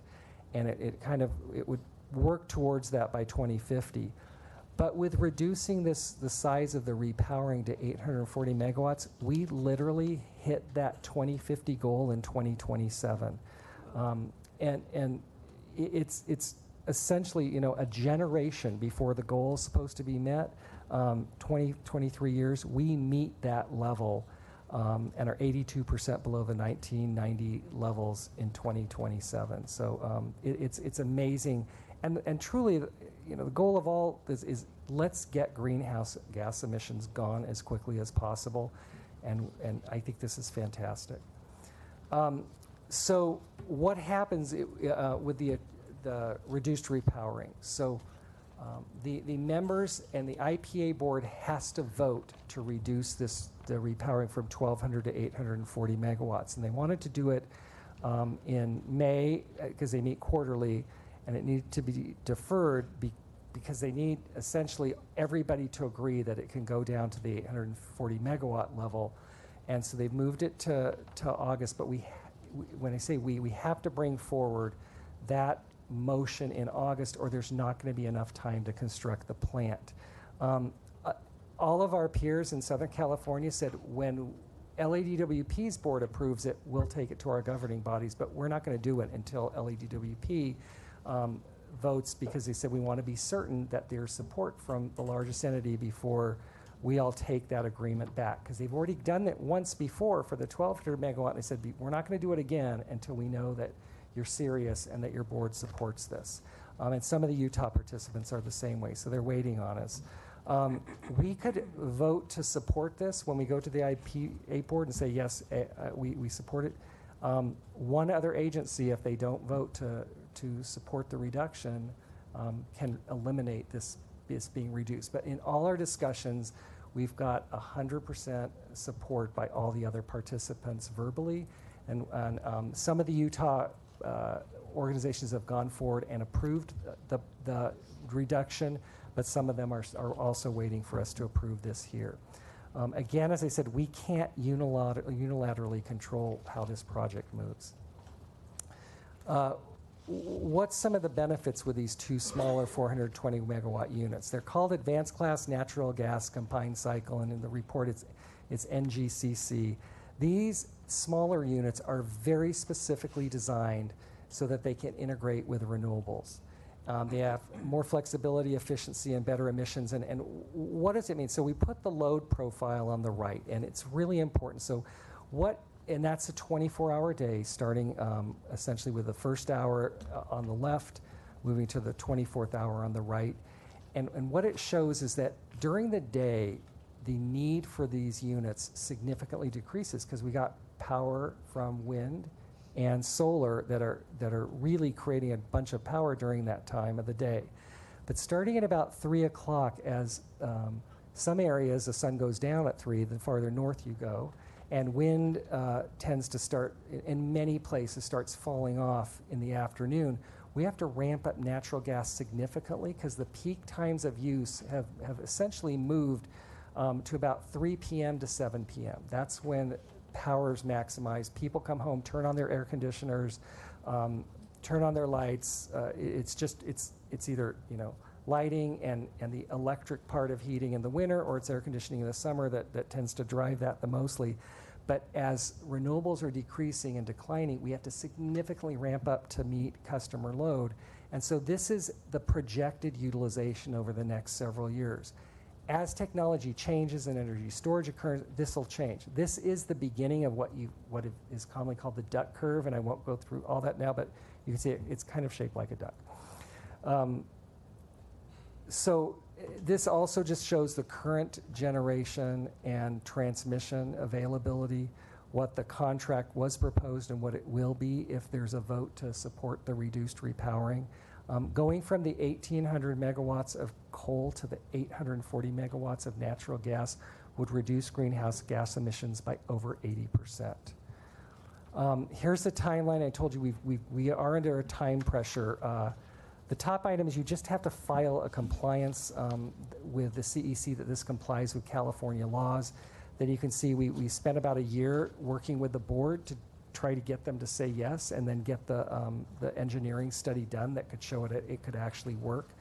Then we've got to go through all of those, specification development and award, permitting, air modeling, air permitting, start construction, engineering, procurement, and construction award, and then the commissioning. And you could see, even this is still going to be an $800 million project, and getting that designed and ready and moving forward is going to be tight. I will tell you, I'm hoping that you support the reduced repowering, because I have asked staff over the last couple months to just start designing to that 840 megawatt plant.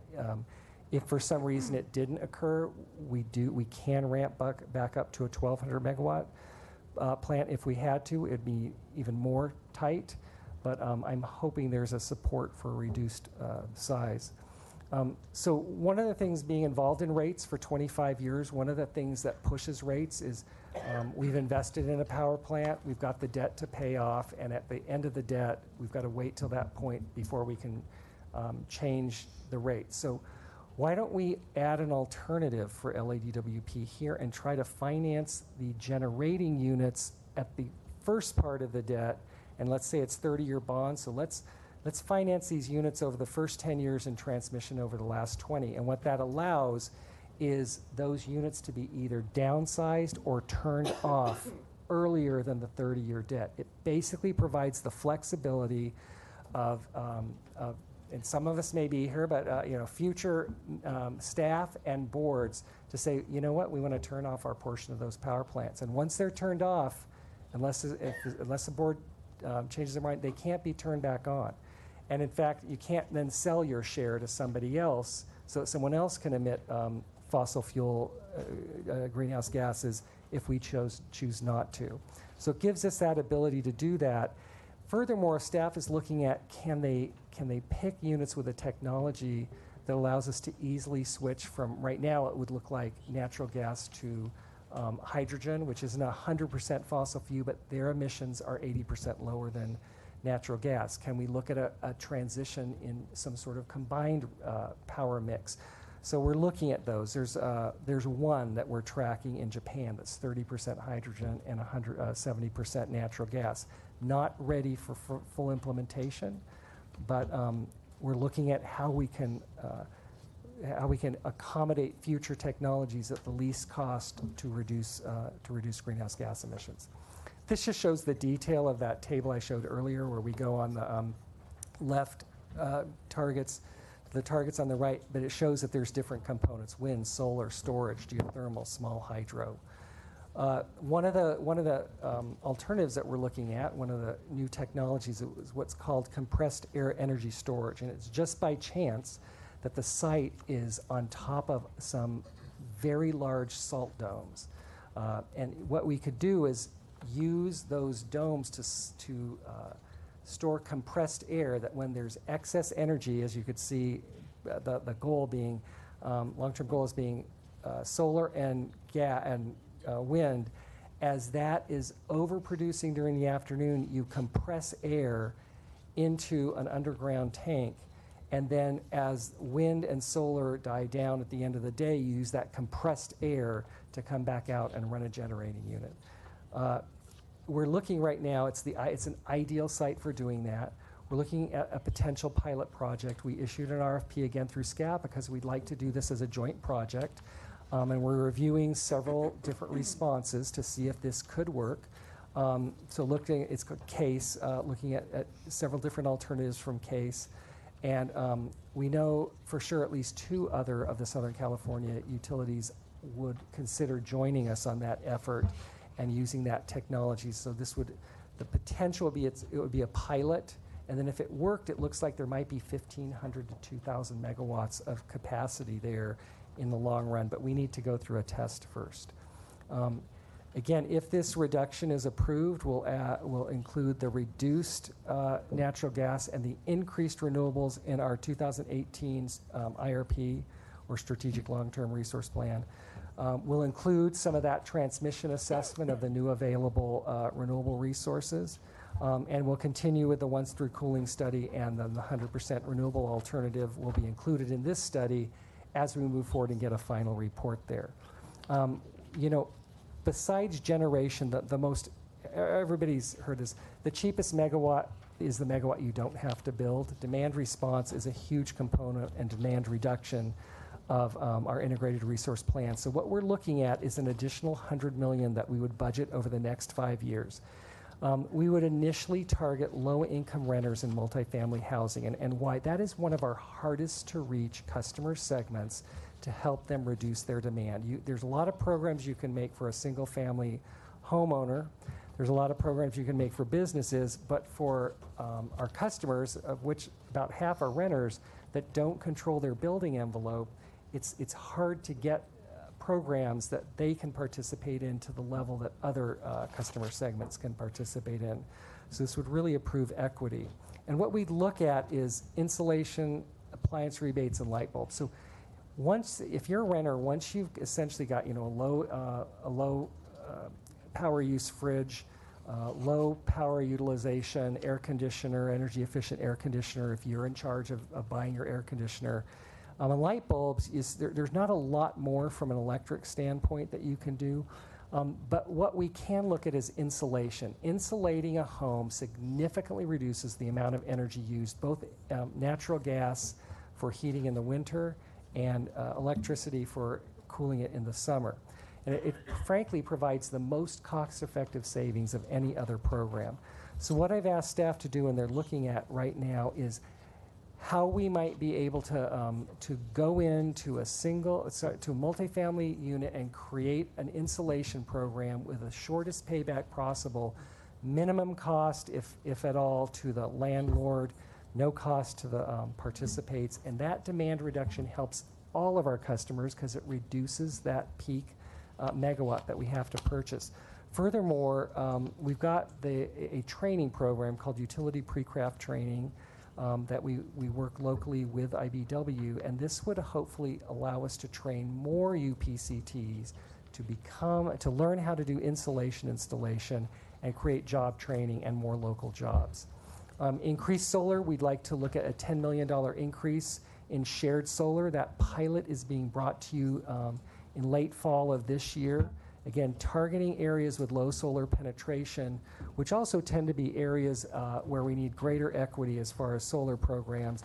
And we would prioritize cleanup, green up areas like Pacoima, Boyle Heights, Wilmington, Watts.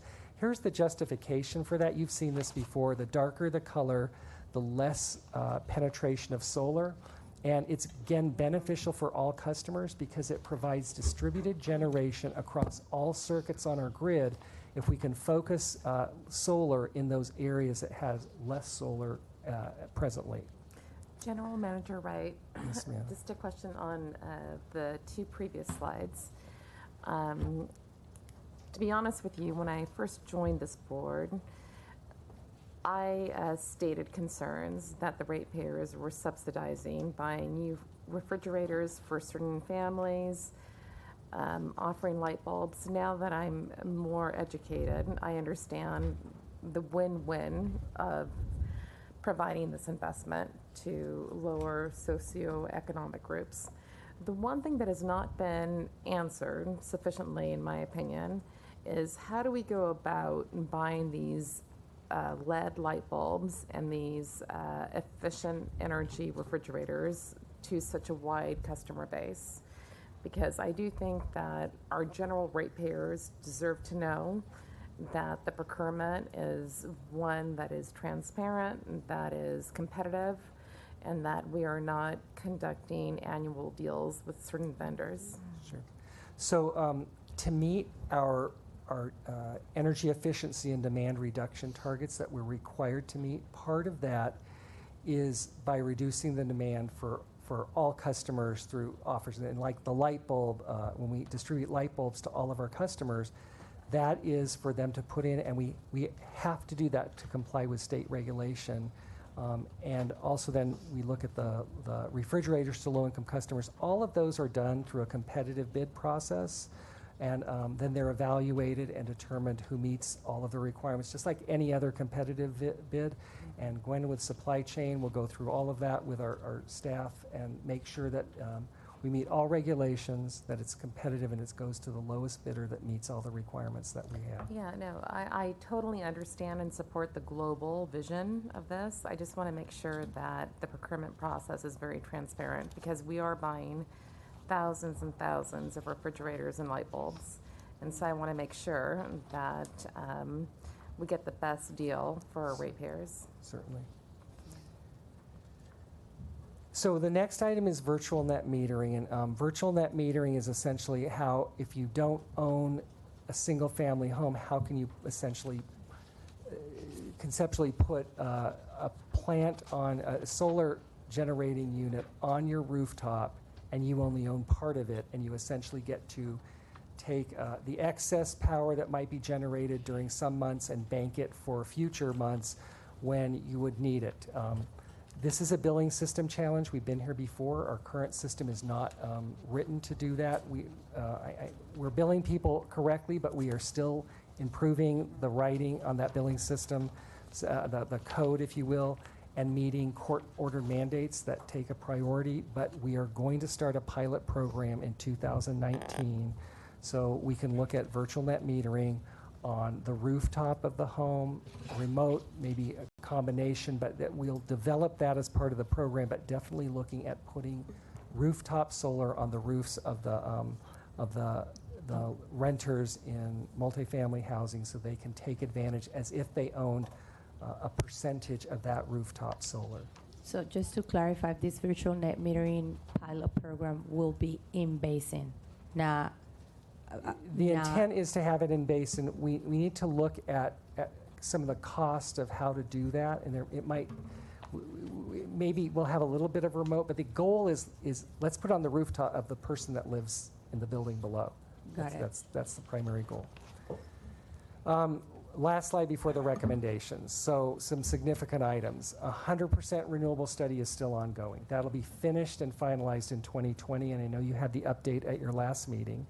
The once-through cooling study will be complete later this year, and I know there was an update at that at the last meeting. And what's important here is none of this will negatively change any of the assumptions that we're using going forward. In fact, IPP's repowering allows us to reduce or look at reduce the usage of any in-basin gas.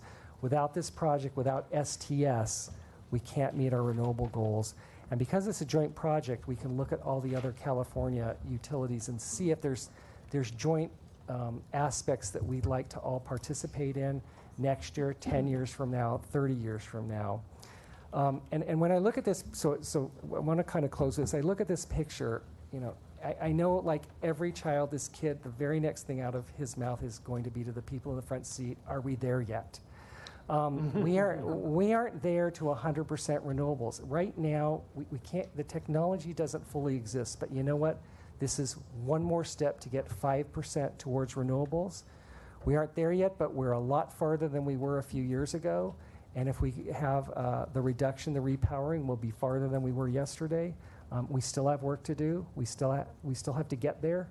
But this journey is moving well down the path towards its goal. And with that, those are just the comprehensive recommendations that you can read. And with that, I'd be happy to move to the next steps. Very helpful and thorough. Thank you.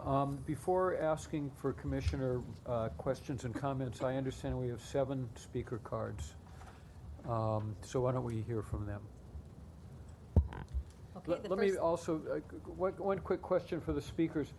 We have 7 speaker cards on this and 7 speaker cards on the item itself. Once we go to item 17, if you're doing both, let's sort of do it all at once. But okay. But Tony, you're up. Well, could I move 17 to 6? Yes. Yeah, you can combine them. Because there's so many things in item 17 that are really good, that I support. It's motherhood and apple pie, and it's exciting, but I do actually want to speak in opposition to one element, which is reducing the 1,200 to 840. Because, and I want to say that all of this comes from absolutely the right place in terms of staff. They're trying to make certain that we've got enough transmission to get as high possible renewables delivered to the basin as we can. But we've got this deal that took years to put together. It's kind of like Antelope Valley. Just the risk of doing this, particularly when the smart funding for short-term power plants and the fact that they're going to have to be rebuilt in 10 years anyway gives another chance to eliminate this. I think in the next 10 years, we don't have the answer for shifting day to night. We don't have the answer for shifting summer to winter. This is, whether it's base load or not is not the issue. You can turn it on anytime you need. And just because the possibility that maybe they would force us to take the whole thing and put the whole 1,200 down on the southern transmission system, I don't think that's going to happen. I think it's just too much risk. I think we should go ahead with what we've got because they've already designed a way to let future boards turn this down when it's appropriate. Thank you. Thank you. Okay, the next speaker is Daryl Gale.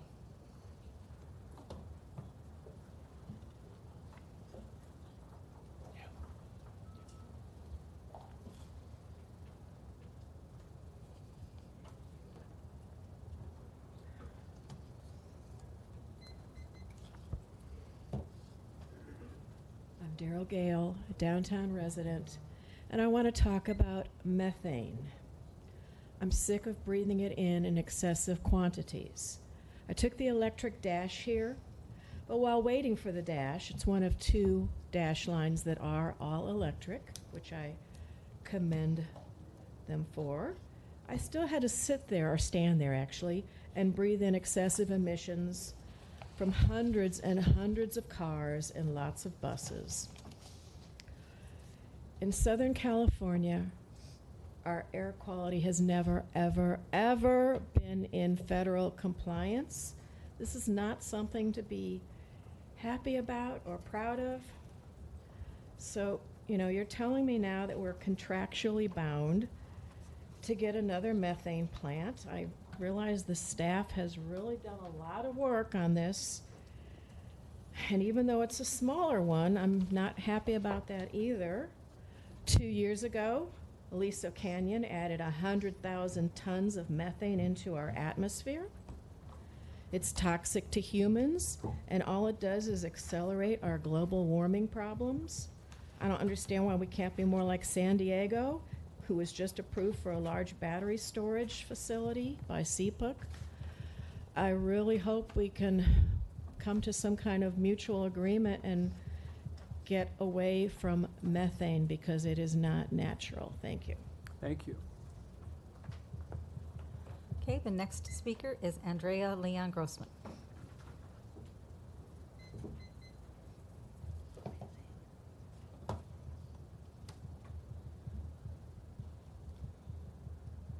Hi, are we doing just 6 or 6 and 17? It's up to you, but I'm just thinking of saving time if you want to do them both together. Okay. Well, thank you. I'm here representing Food and Water Watch. The first request that I have for DWPs to stop using the word natural gas, or the term natural gas that was coined by the industry. I think methane should be used instead. The other request that I have is for IPP and any other plants here not to be using gas that comes from fracking or from biogas, especially not from factory farms. We should not be powering our electricity with animal abuse. it is great that we are moving towards 70% renewable energy by 2036. It's great that we're going to be studying 100% by 2038. But the devil is in the details. And I want to make sure that the 100% scenario is actually with clean renewable energy, and that does not include biomass or biogas. Burning wood and releasing that carbon into the atmosphere is not clean energy. And it's also great that we are going to be reducing the need for repower in basin, but I don't think that's good enough. We need to eliminate the need for it. And let me be clear, this thing with repowering, actually rebuilding the plant and moving from coal to gas and methane in Utah is not good. It's moving from coal to methane is still a terrible idea, and building a small one versus a bigger one is better than having a big one, but it's still a fuel that is going to be extracted and burned and is going to contribute to climate change and is contribute to basically making our city hotter, and that means that, again, it's just not a good investment of our ratepayer money, and it's going to be devastating for the people who live next to where it's going to be extracted, next to where it's going to be piped, and it's still a terrible idea. And I just don't support the whole plan of burning this fuel and devastating the community in Utah and devastating our communities here, especially where it's going to be burned. Thank you. Okay, the next speaker is Allison Manos, and after that, Walker Wells.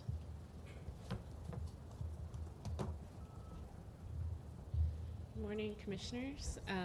Just wanted to thank you so much and say, I didn't make public comment on Commissioner Funderburg's leave, but have a lot to say on that. So appreciate your leadership on equity metrics, and also the general manager for advancing key initiatives. I know this is a difficult conversation that we're having, but the fact that we're thinking about equity and making sure that low-income renters have access to meaningful longer-term investments in energy efficiency and community solar is a huge step forward, especially given the disparities historically here at DWP with which ratepayers could access services that help them save on their bills. Our coalition, the Repower LA Coalition and Energy Efficiency for All, we've been organizing for years to make these things possible for the ratepayers, the low-income ratepayers that we organize.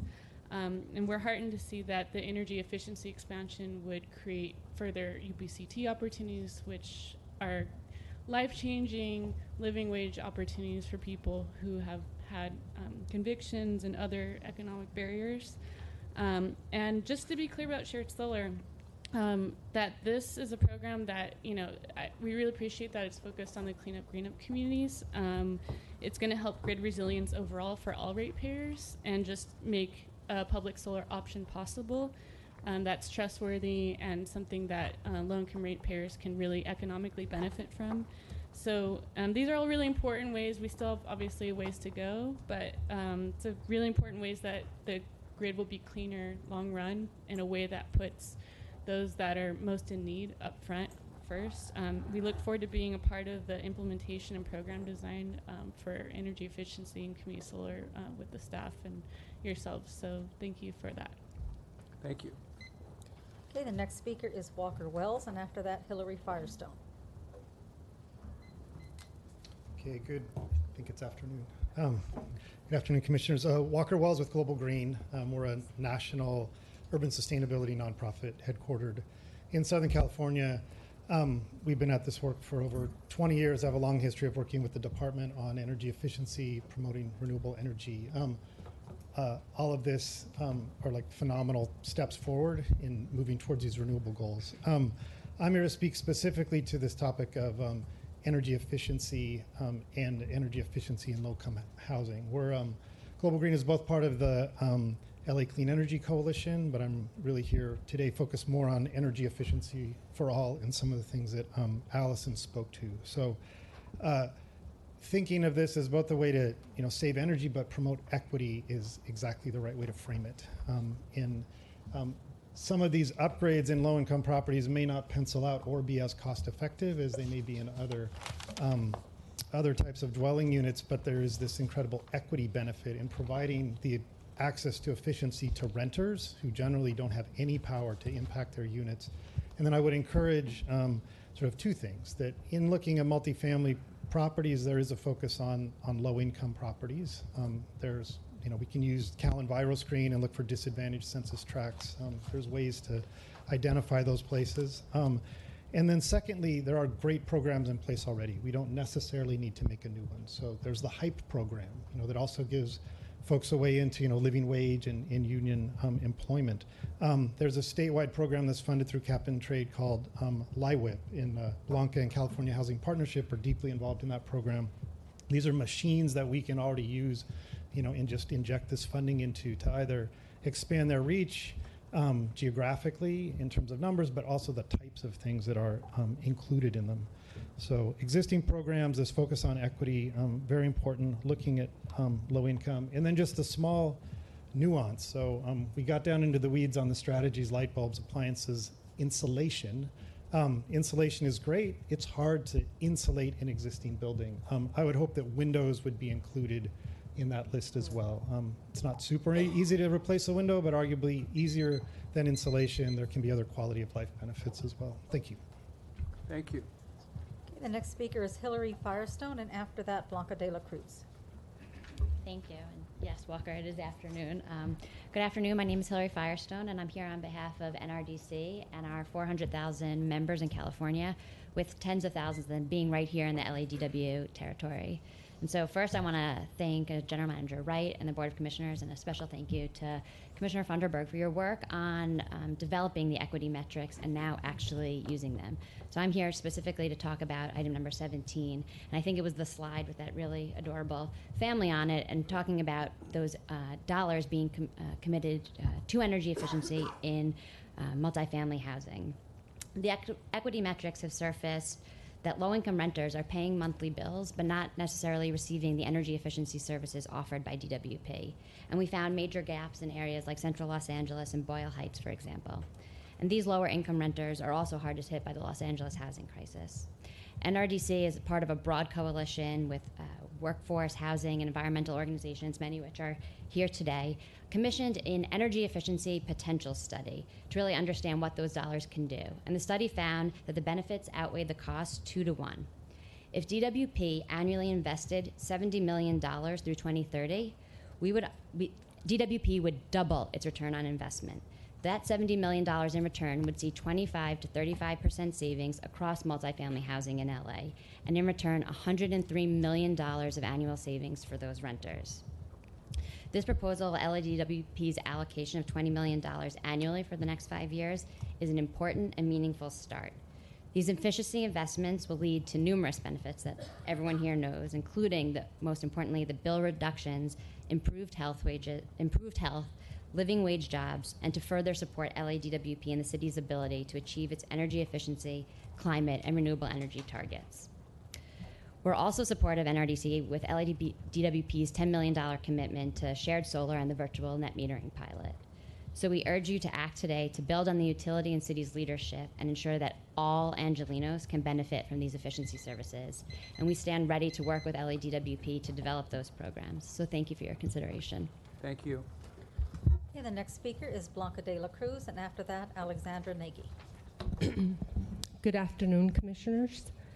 I am Blanca de la Cruz with California Housing Partnership Corporation. I am here to speak on behalf of the interest of low-income renters and the nonprofit providers of low-income apartments. First, thank you, Commissioner Funderburg, for your incredible service and for making equity part of the ongoing discussion at DWP. And I want to thank the entire board and General David Wright for their leadership in advancing key initiatives to reduce disparities and get bill savings to DWP's multifamily customers that need it the most. For the last 4 years, I've been coming here to speak about how existing DWP energy efficiency programs underserve the multifamily sector. So I'm very encouraged and to see the department's bold commitment to allocate funds to better serve the multifamily sector and to make advances in their equity goals. An investment of $100 million in energy efficiency over the next 5 years shows the department's commitment to provide access to energy savings to over 880,000 multifamily customers. We are equally supportive to see the addition of a pilot for virtual net metering and over $10 million for expanding shared solar targeted to underserved communities who lack solar. I also want to support a virtual net metering pilot focused on affordable multifamily housing and seeing that tenants directly benefit, receive direct benefit from that. I hope that the department will work with the state's low-income weatherization program, which Walker Wells mentioned. Currently, affordable housing properties in the city of Los Angeles are not able to access cap-and-trade funds. I look forward to working with key department staff and to identify the most effective programs to scale and achieve broad participation. Thank you. Thank you. Okay, the next speaker is Alexandra Nagy, and after that, Irene Burga. Good afternoon, Board of Commissioners. My name is Alex Nagy. I'm a senior organizer with Food and Water Watch. I just wanted to make a comment about the deal before us today on item 17. I wanted to thank all the people in the room who have, raised a lot of stink and a lot of issue with the IPP repowering. We're still opposed to this building of a new gas plant. We want DWP to stop investing in fossil fuels. But I also want to acknowledge the people on the other side who have been pushing the equity metrics, the energy efficiency, the shared solar. I play a small part in both of these worlds, and this deal was kind of made unbeknownst to everyone, and I wanted to just recognize that when we fight fossil fuels and when we fight investments, we can make space for positive things to happen. And so we should all band together and continue to push DWP to stop investing in fossil fuels. We have to do this with all of our power when the repowering fight comes up and when we want to push DWP to stop investing in our coastal gas power plants. Thank you. Okay, the next speaker is Irene Burga, and after that, Ashley Hernandez. Hi, thank you to the board and general manager, with a special thanks to Commissioner Funderburk for your leadership in advancing key initiatives to reduce disparities and make the equity metrics a real and implementable tool, which we're seeing, I think, with this proposal today. I'm here on behalf of EDF, and I'm also a member of the Repower Coalition to talk specifically about the shared solar and energy efficiency proposals with a very important focus on equity. So we know low-income renters have the highest energy burden and yet have the least access to the benefits of energy efficiency or solar. We were encouraged to see the investments presented, including $10 million allocated for expanded shared solar to underserved areas who lack solar and grid resilience. This is going to make huge strides in empowering low-income families, bringing more equitable access of the benefits of solar and contributing to cleaner air. Additionally, the $100 million in energy efficiency focused on hundreds of thousands of low-income multifamily ratepayers over 5 years shows a meaningful commitment in the long term to helping residents most in need who could stand to benefit the most from these programs. Also, very heartened to see increased opportunities for local jobs. That's a tremendous benefit as well. So with that, we look forward to being a part of the implementation and program design with key DWP staff, and thank you. Thank you. Okay, the next speaker is Ashley Hernandez. Hello, my name is Ashley Hernandez. I am a Wilmington resident and a community organizer with Communities for a Better Environment, and a very, very happy LA community organizer. I think that's very not always happening in connection. And one of the reasons is because we have awful traffic, awful, really intense pollution in our neighborhood. And that's one of the reasons why I'm here. It's because I live in a neighborhood that has at least 5% of the highest pollution rates in the nation. We also have the highest concentration of refineries in the state of California. With that being said, a lot of our residents and a lot of LADWP ratepayers have really only experienced environmental injustice in their neighborhoods. When I was 16 or 17, I helped launch the Clean Up, Green Up campaign in Boyle Heights, and when I was maybe 21, that passed, and with maybe a little bit of doubt in our end because our district wasn't pushing and leading the movement for environmental justice. And I'm super happy to be in spaces where we're talking about equity, where it's not like, oh my gosh, you guys are tree huggers, get over it. It's finally like I'm with people that understand the importance of making sure that LA residents are benefiting from not only a healthy environment, but also healthy energy. None of our members in Wilmington really know what healthy energy is. They smell it, they live in it, they breathe it every single day, and they don't know it. But it doesn't mean that it doesn't impact and affect our lives every single day. And so I really want to recognize the work that's been going on here as far as pushing equity metrics. And I also want to highlight the fact that there's investments in these jobs. I want to make sure I don't butcher this, the UPCT program, because I always say it really fast. Just because we want to make sure that we have not only are eliminating bad things, but we're also bringing in good. And I think there's a lot of potential with these positions. Even talking to our members about it, it's something that brings a lot of hope to them that they can possibly be in these roles as well. As an organization, we try to follow and support a lot of these programs that we are a part of, and through LADWP programs, we've been able to change our lights and get very low energy and energy efficiency products and things in our office. So it's really great that we've been able to benefit from it, and it would be great to have other LA residents benefit from it too. So I really want to recognize the investments that are being made into our neighborhoods and push for those investments to be directed into these neighborhoods that really need it. Thank you. Thank you. Okay, that was all the cards for 6, but I do have 3 more for 17, and I didn't know if you wanted to speak now. Why don't you call them? Okay, then that would be Evan Gillespie. Hi, good afternoon. I timed my comments and they run just over 2 minutes, so please don't give me the hook. My name is Evan Gillespie. I'm a deputy director for the Brown Coal Campaign with the Sierra Club. I'd like to read a prepared statement into the record. Sierra Club opposes the proposal for any new fossil fuel power plant in Utah. Our first priority, and I quote from our strategic plan, is to achieve ambitious and just climate solutions and to solve the climate crisis in a way that protects our environment and also is enduring, fair, and equitable. I offer this to the decision makers in the room and to those in LA because that mission guides the organization and requires us to hold everyone, from the president to even our closest friends, to the same standard. That's our job. It's what our members expect of us. It's what they count on us to do. And so it makes moments like today very challenging when we and you all espouse to be climate leaders and still we move forward with nearly $1 billion investment in fossil fuel infrastructure. It is telling that we have yet to hear support for this gas plant really from anyone. No one's saying we're proud to invest almost $1 billion in new fossil fuel infrastructure.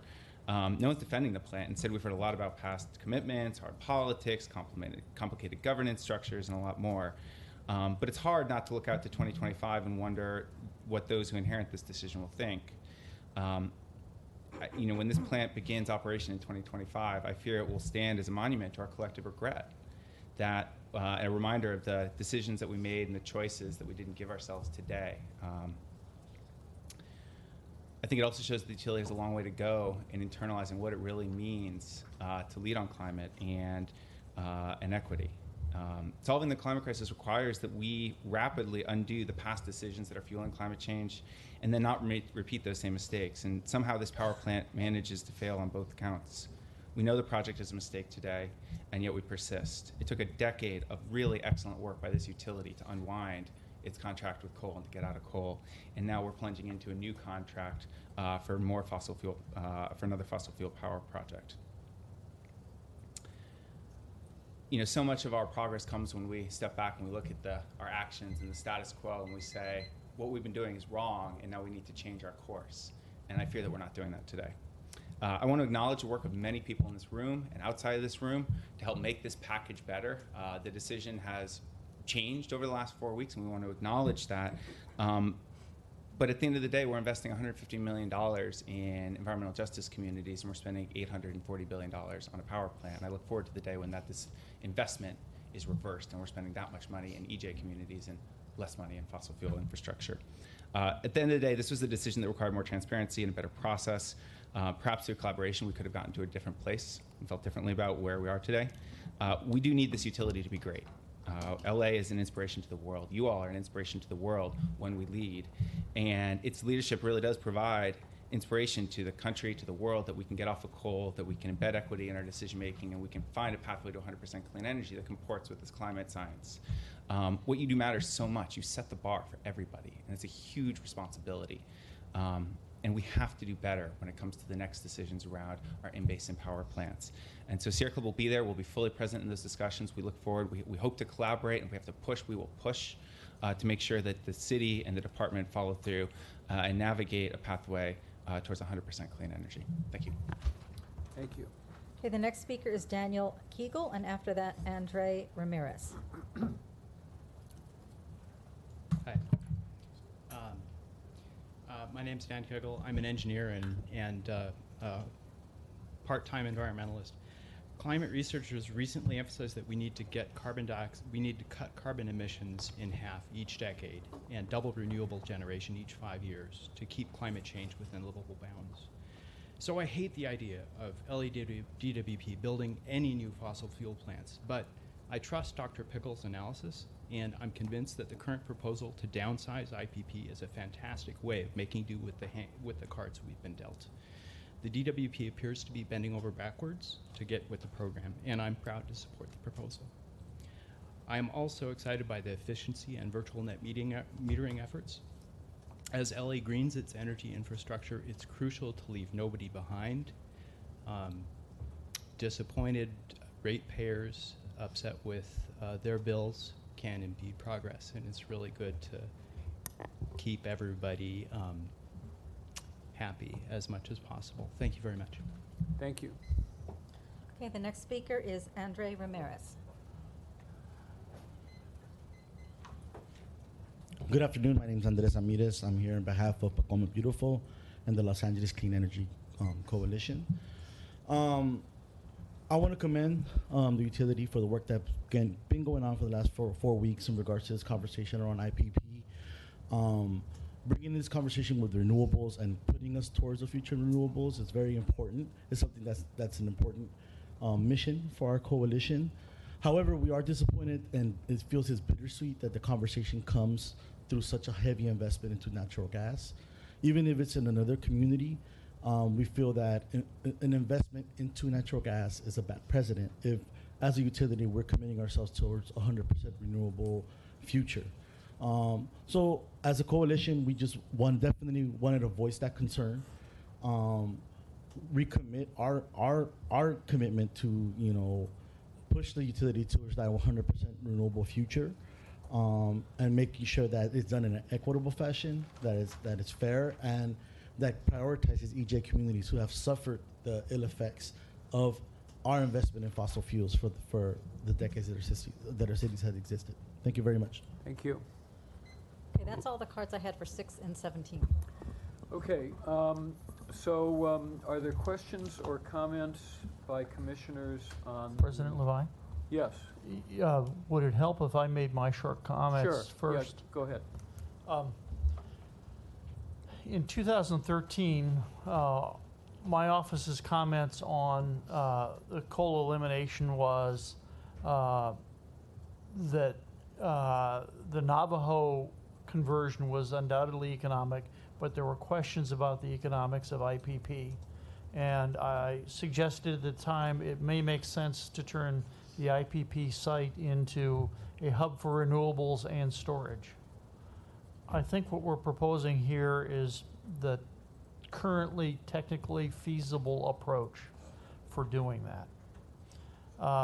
And I think there are 3 areas that make this complicated. One, we've spoken to the governance. DWP has done an amazing job of working with 35 parties to get agreement, 35 disparate parties. And I think it's amazing you achieved success there, although we're not quite there yet. Two, the economics have been complicated. In 2013, coal required very high levels of assumed value of carbon to be phased out because of lower natural gas prices and much lower renewable prices. It now makes sense for customers post 2025 to reduce the amount of natural gas as much as possible because the cost of renewables in this area is likely to be less than the running cost of even the advanced gas turbines that DWP is proposing. The question is, what do you do when the renewables are not available? Which brings us to the third complicated area, and that's technology. And there are three areas of this technology that are important. One, I think the hardest part, but I think it's a risk we have to take, is getting contracts for the renewables and moving that power on the local existing alternating current transmission system, the northern transmission, and probably new areas into the endpoint in Utah of the southern DC transmission system. But that's a risk we're willing to take. The second component is the advanced combined cycle gas turbines. We're not buying the first model year on these. There were some problems in the first model year on these. By the time we're putting these in, they'll probably be up to revision 3 or 4. And some of the early technical problems will be history. So I think the risk we're taking on going with advanced combined cycles is worth taking. The hard part, and really what makes the decision necessary on the gas turbines, is the existing DC transmission technology that we're using is technology that's about 50 years old. And this facility will be 50 in 2030, so it'll need some rehab. To get the power to move safely through this DC transmission system, we need two, I'm going to get geeky, two things. One is we need reactive power. And it would take about 400 megawatts of gas turbines for that reactive power. And there's a new generation of HVDC technology that is not yet done at this scale or at this voltage that might address that. The second part is what happens when there is a problem with the AC transmission system and the flow of power into the Utah area is interrupted. And this can come from a wildfire underneath transmission systems. It can come from a variety of things. If there is an interruption of that power flow, and that's 2,400 megawatts of power flow, that causes first the DC line to shut down automatically. And that happens in milliseconds. Within one AC cycle, this has to happen. Two, you have 2,400 megawatts of power that's flowing into this area. And there has to be a way to stop that, that flow in a way that doesn't physically impact the system. And physical impacts from this can affect the entire Western US and Canadian power system. So there is, this level of generation is required to provide that backup at this location. Now, there are electrical engineers who are far deeper into this than I am. It was a deep dive for us going back into this area. Or have I misstated any of that? Or I overstated any of that? So it is really a physical limitation that's setting the lower limit on this required generation. Now, the current combined cycles, when you start them and stop them and run them up and down, will require a major overhaul in 8 to 10 years. that major overhaul is a time to make other decisions. There's also, so we're talking about 2033 to 35. The existing HVDC system may need upgrades, and it may be time to do a technology upgrade on it that would give us more flexibility.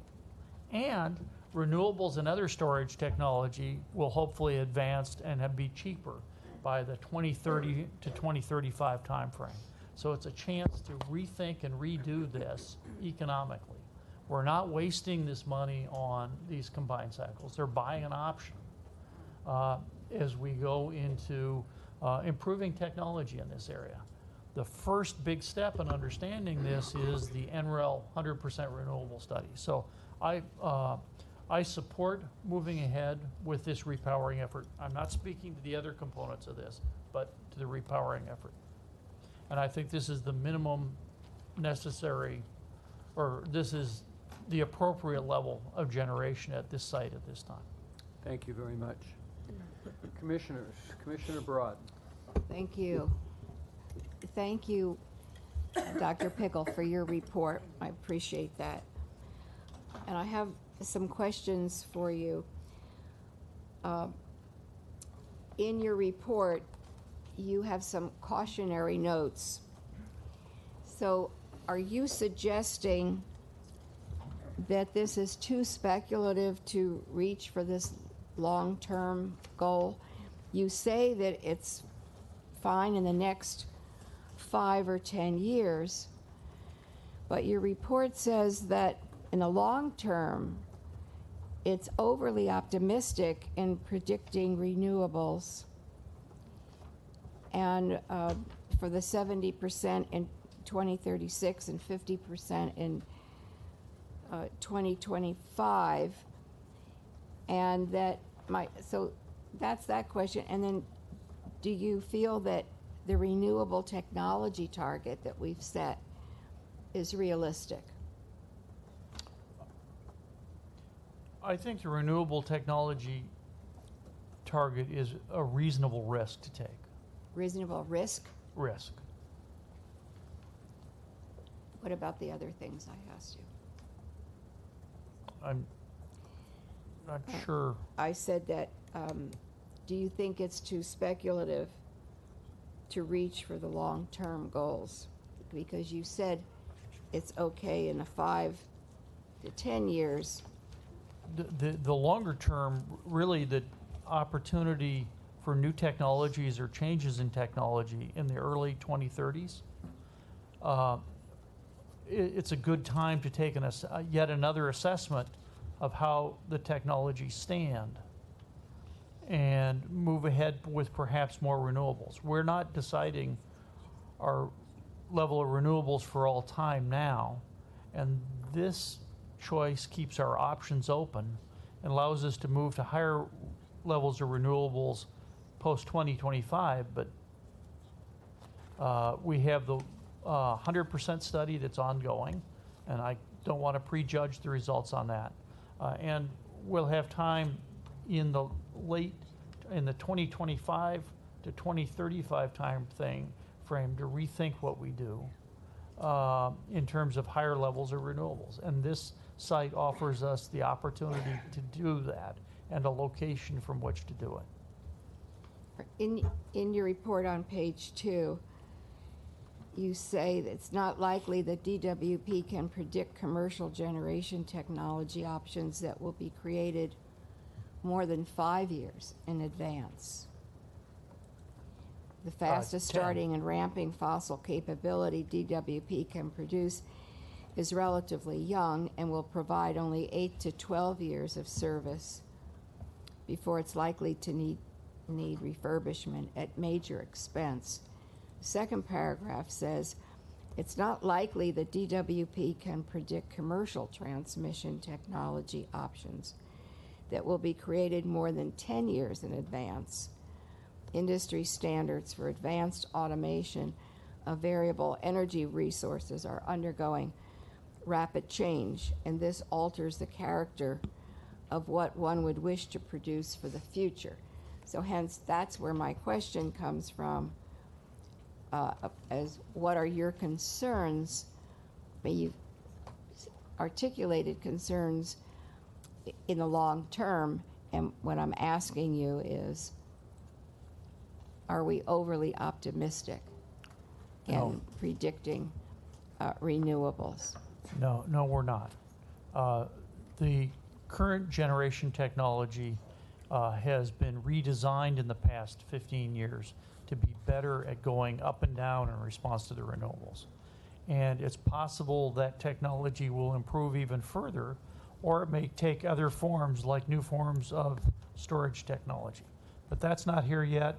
We want to definitely move away from coal now, and I think the choice we have in front of us now gives us the chance to move away from coal and minimize the amount of natural gas we have in place now with the technology that we're likely to be able to install now.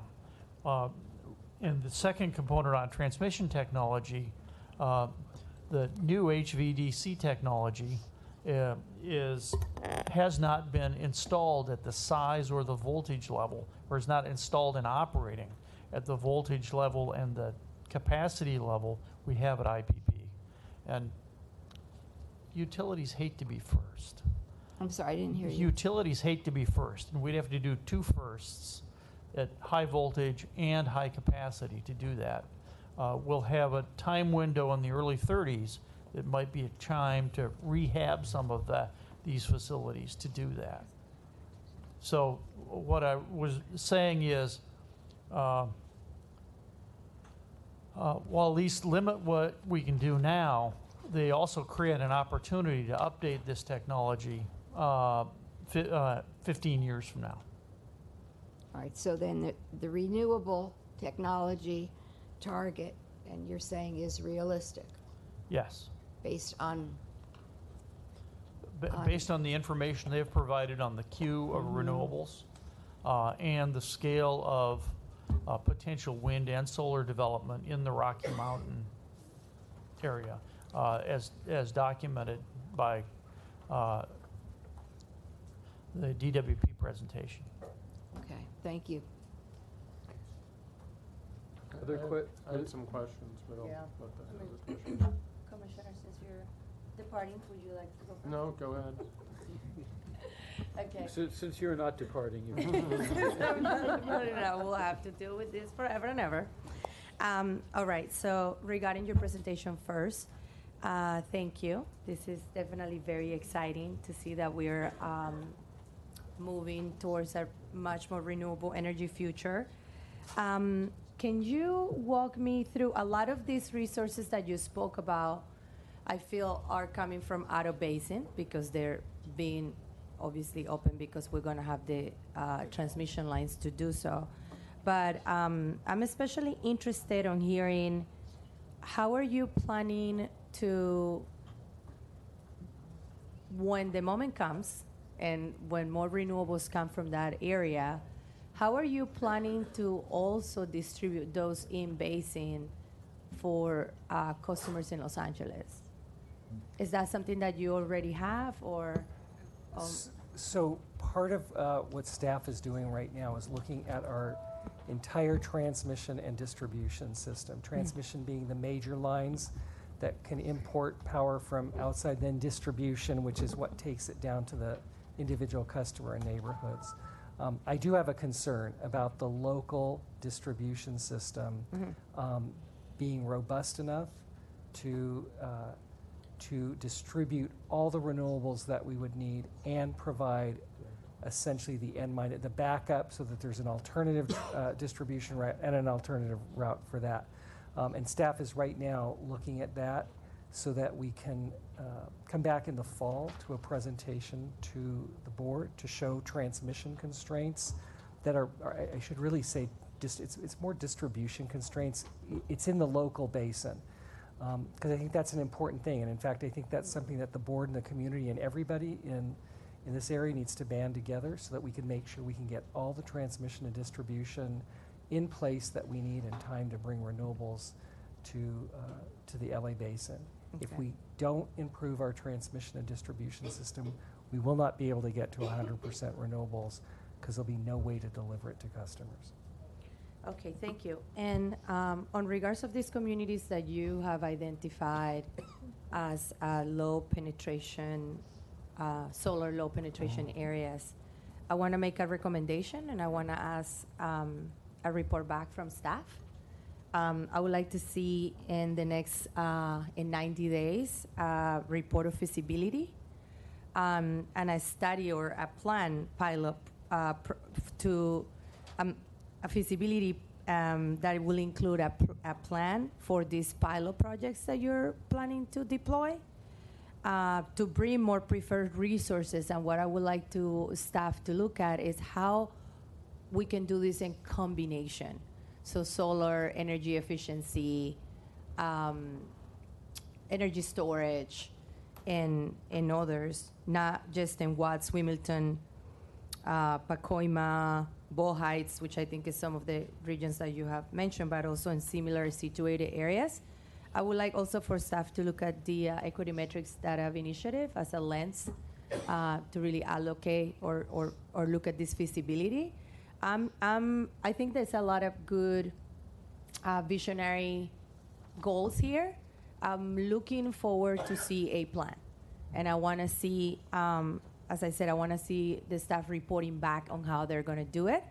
I would like to also bring about, and I think at DWP we're already kind of doing this, the resiliency projects, so microgrids style of projects where we can, partner up with schools, churches, or temples, or even public buildings, or even DWP buildings, where the local communities can benefit. I feel that we have moved ahead to building this gas plant that is not going to bring a lot of local jobs or local benefits.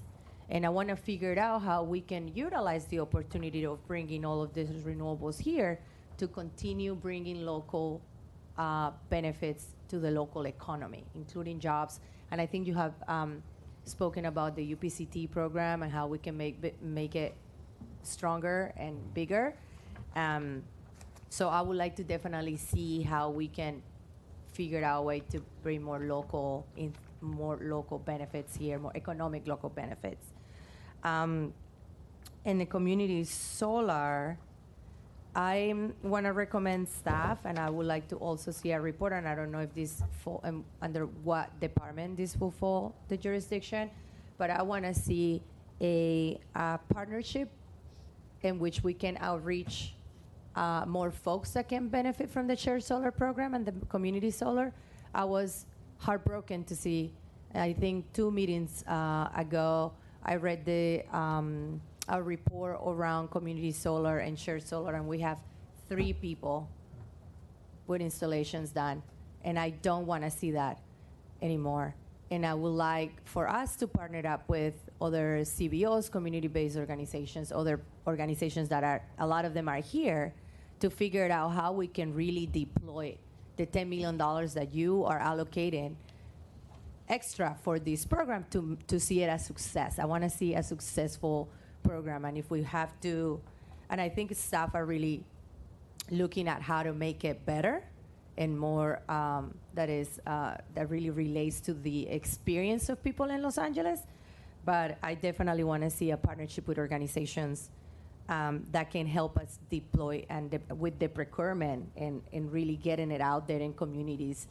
And I think all commissioners here have excellent relationships with many different organizations that we can definitely recommend to get this program to be a success.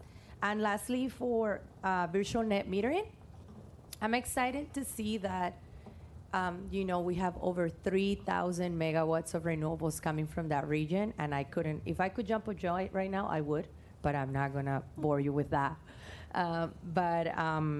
But I really want to see, again, more in-basin. How do we deploy this virtual net metering to multifamily housing, specifically on those locations that are low solar penetration? And I can fairly say, without triggering anything that our council is going to stop me from saying, multifamily housing and low-income housing. I went to tour La Esperanza, which recently there are low-income affordable housing, and they recently installed solar panels. They're situated right across the street from a oil field, They bear the effects of pollution every minute of their lives. And I want to see more projects that we can really showcase with all of these exciting plans. So I think that's what I have for now. Thank you. Commissioner Funderburk. Yeah. Okay. I think this is one of the best presentations that I've seen. It's fitting that it's the last, one of the last, but I have a feeling it won't be one of the last. So I think that generally it's so accessible, this presentation, and it's that last 10 or 15% of work after you get the content in that makes it so accessible to let the ratepayers know how complicated this situation is. Without responding to any of the comments in particular, I want to applaud David Jaco, Nancy Sutley, and the power system generally in the equity work that's already being done. One of the things that I think you brought up, Dave, is the mapping, call it community mapping, opportunity mapping, or whatever. And I think that those maps really can visually convey how much, instead of looking at the glass as half empty, bring some positivity to things and look at the glasses half full and see and raise the bar and see, this is what we need to get it full.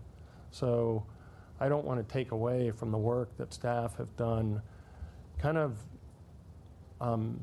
art over science, but just trying to spread things around. The data will either confirm or show data gaps. But I want to say that because I think that the staff in particular deserve to be recognized for the work that they've done and the complexity of a deal like this, which I think you made really accessible. I mean, so speaking of accessibility, the next complicated deal that you work on, I think that having the alliances, the regional alliances of neighborhood councils see this, I think would be beyond just the DWP alliance that the MOU, I think would be very helpful in getting the ratepayers to understand how these decisions are made. I think that at the alliance level you have very sophisticated people who are neighborhood council leaders, and as someone who's been on a neighborhood council, once it's broken down and explained in this way, then it all makes sense. To me, maybe it's just making sense now a little late, but it all makes sense how difficult it is to balance all the interests. And even when you're doing equity, you're making sure it's being done economically. Make it clear about that. It's part of the pillars of the three legs of the sustainability stool: equity, economy, and environment. So I think that leadership, and as to the neighborhood councils and using them and putting resources into staffing them, is something that you're probably not thinking of when we need to keep the lights and power on, the lights and water on, because that's probably not, and we go to the place that's most convenient. But getting out to the North Hills, getting out to Mission Hills, getting out to Van Nuys, getting down to Wilmington, Harbor, it would be nice to know what we're hearing from those areas in terms of something as complex but also as big as a lot of the public speakers have talked about. And I tend to agree with one of the speakers. I look forward to the day when we're putting $800 million into renewables and a much lower amount into maintenance of fossil and getting off of fossil. I think that we all do look forward to that. There are a couple of specific questions I had. One, Commissioner Barad brought up the Ratepayer Advocate Report, and there was one word that I was particularly interested in your explaining. And I'd like to get a report back from you on explaining it, even though I won't be here. So you'll second my request, right? Okay, that's what I thought. Which word? The word is bias. And I brought up the word cognitive bias. There are many types of bias that we all have, and it impacts CEOs, policymakers, judges, everybody who's called on to arbitrate and be fair. We all have stuff that we bring to the table. I think that updating the McKinsey study, and without spending a lot of money, but updating the McKinsey study on cognitive bias in renewables decision making would be really important, because by the way, I'd like to know what you meant by using the word, but I'd like to the word is and you put it in bold. OPA has read and reviewed the technical analysis supporting DWP's recommendation and finds it thorough and biased in favor of maximizing renewable power delivery to Los Angeles. Now, if you meant by bias just kind of tilted toward, that's one thing. But if you meant by bias as there's something else going on, that's another. So I guess what I should do is ask you what it meant, number one. And then even if it meant just tilted toward, I think that the board could be really informed by understanding the complexities of how bias factors into not just decisions on equity, because they go the opposite way. When you spend a lot of money on renewables too quickly, the communities least able to afford it end up getting screwed. May I explain now? Yes. What I meant was they were stretching for a goal, and I think the goal is reasonable. They didn't hold back in proposing this. I believe the fossil component is the minimum that's technically feasible, and I think they have stretched to reach the amount of renewables that are possible, and I think they've documented that they can do it. But as you noted in my 3x3 discussion, it's a risk worth taking, and I think we're going to achieve it. I understand that. I think that we need to be careful about nomenclature, using words. And I think that sometimes that word can be interpreted one way, even though you meant it that way. So if you can work with the manager on kind of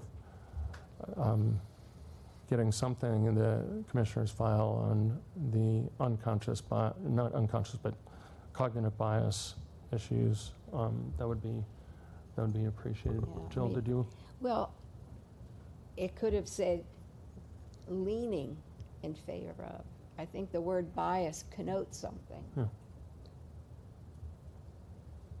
Yeah, that's. We'll be more cautious next time. Thanks. Thank you. Okay.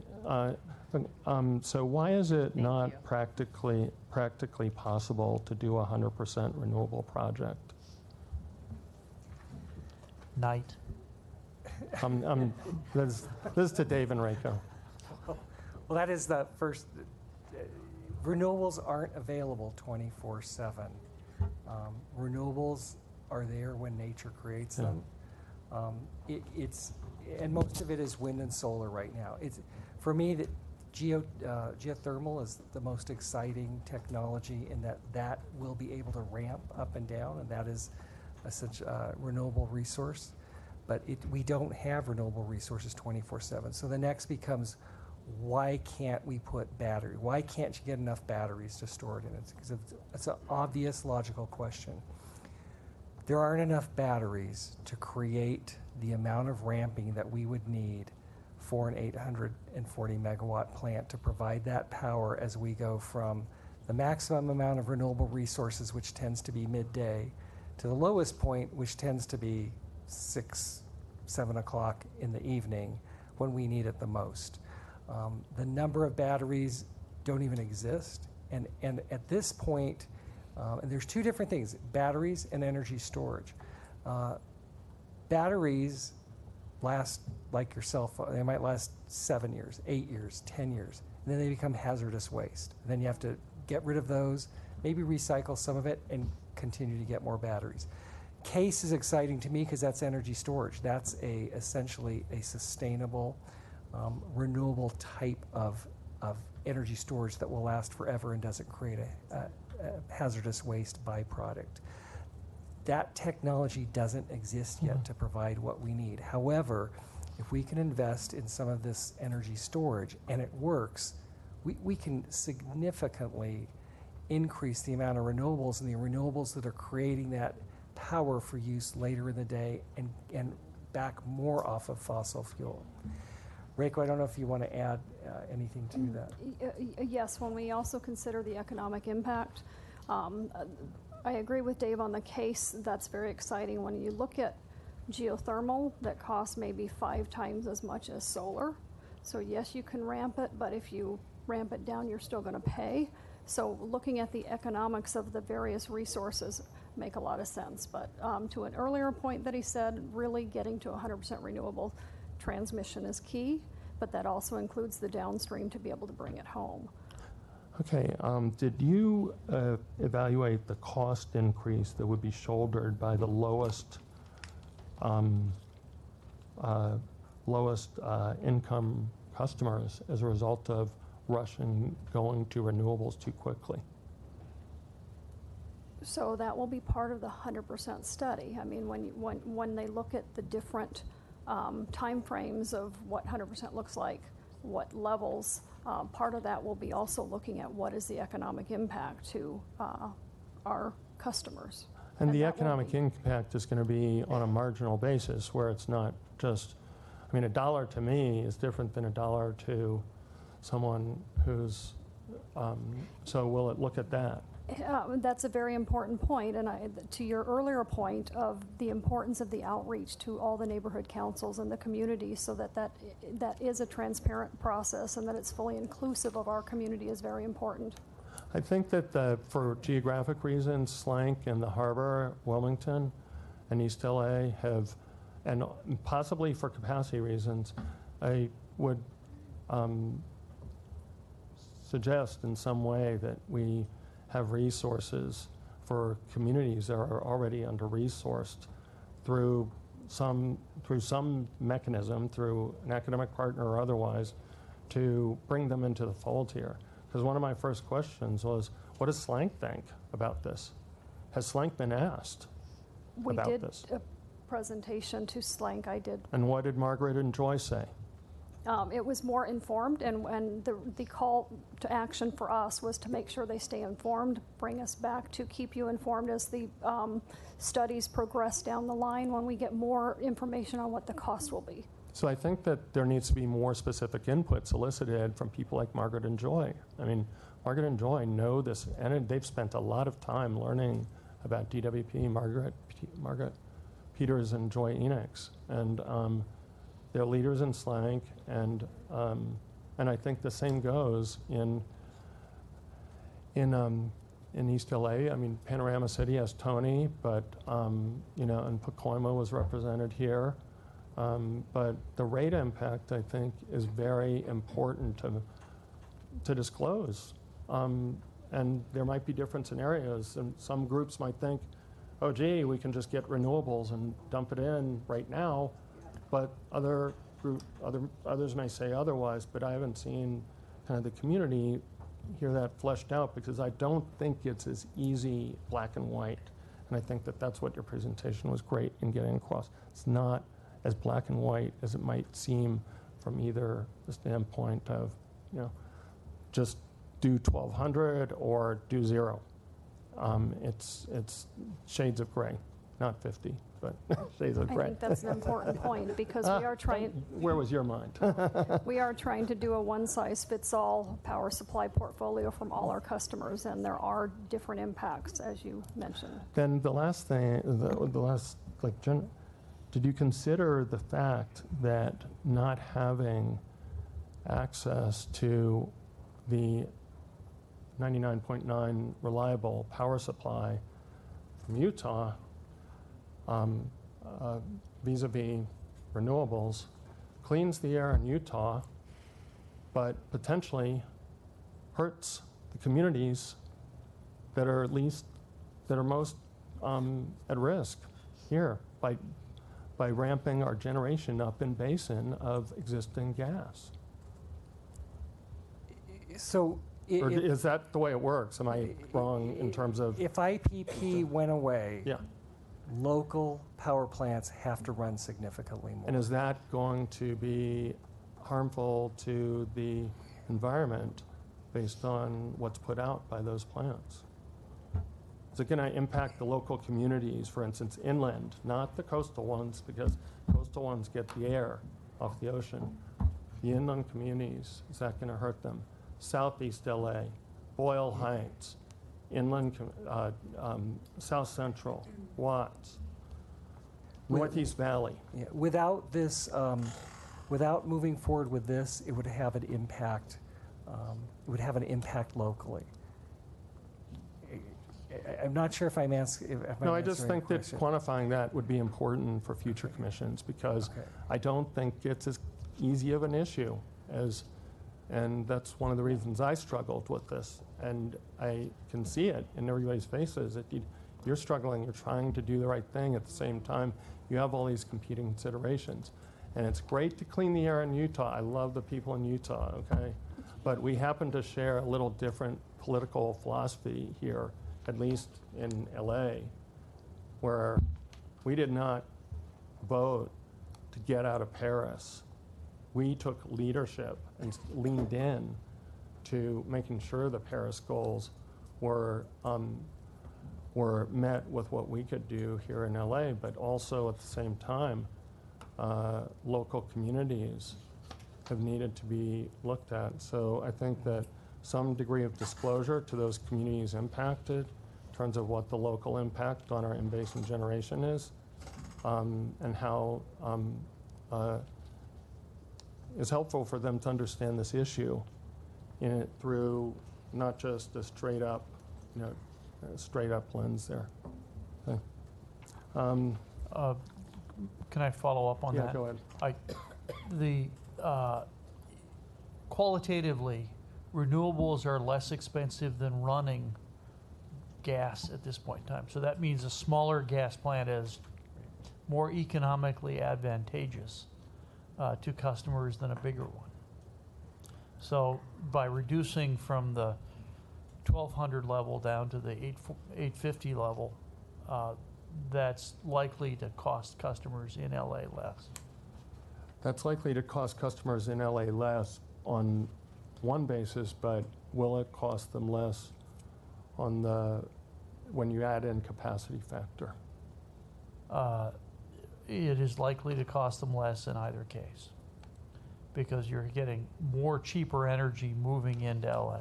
What about the reliability? Is it still 99.9? Maybe not. Well, how much does it cost? What price are we willing to pay for that reliability? And who really wants their electricity on 99.9% of the time versus 98? Well, no, the reliability is likely to stay the same. That's where the minimum size 850. Oh, so that's why I asked the question. Is overall reliability? What's that? Overall reliability, I believe, is staying the same. Okay. Right. Okay, so that's good information to have. Thanks. On page, the energy efficiency page, Dave. The only thing that I know that we've had discussions about urban heat, temperature gradients, things like that. You have to live in these neighborhoods to understand how hot it is close to these big corridors. You have to live there. I don't know if we have a lot of people in our upper management or on our commission who live there. And so I would suggest that anybody who has a question about urban heat, that they live there, live at Normandy and King for just a few months. And you can feel the heat, not the song, but you can feel the heat. You can literally radiating off of the street. And whether it's white streets or trees or whatever,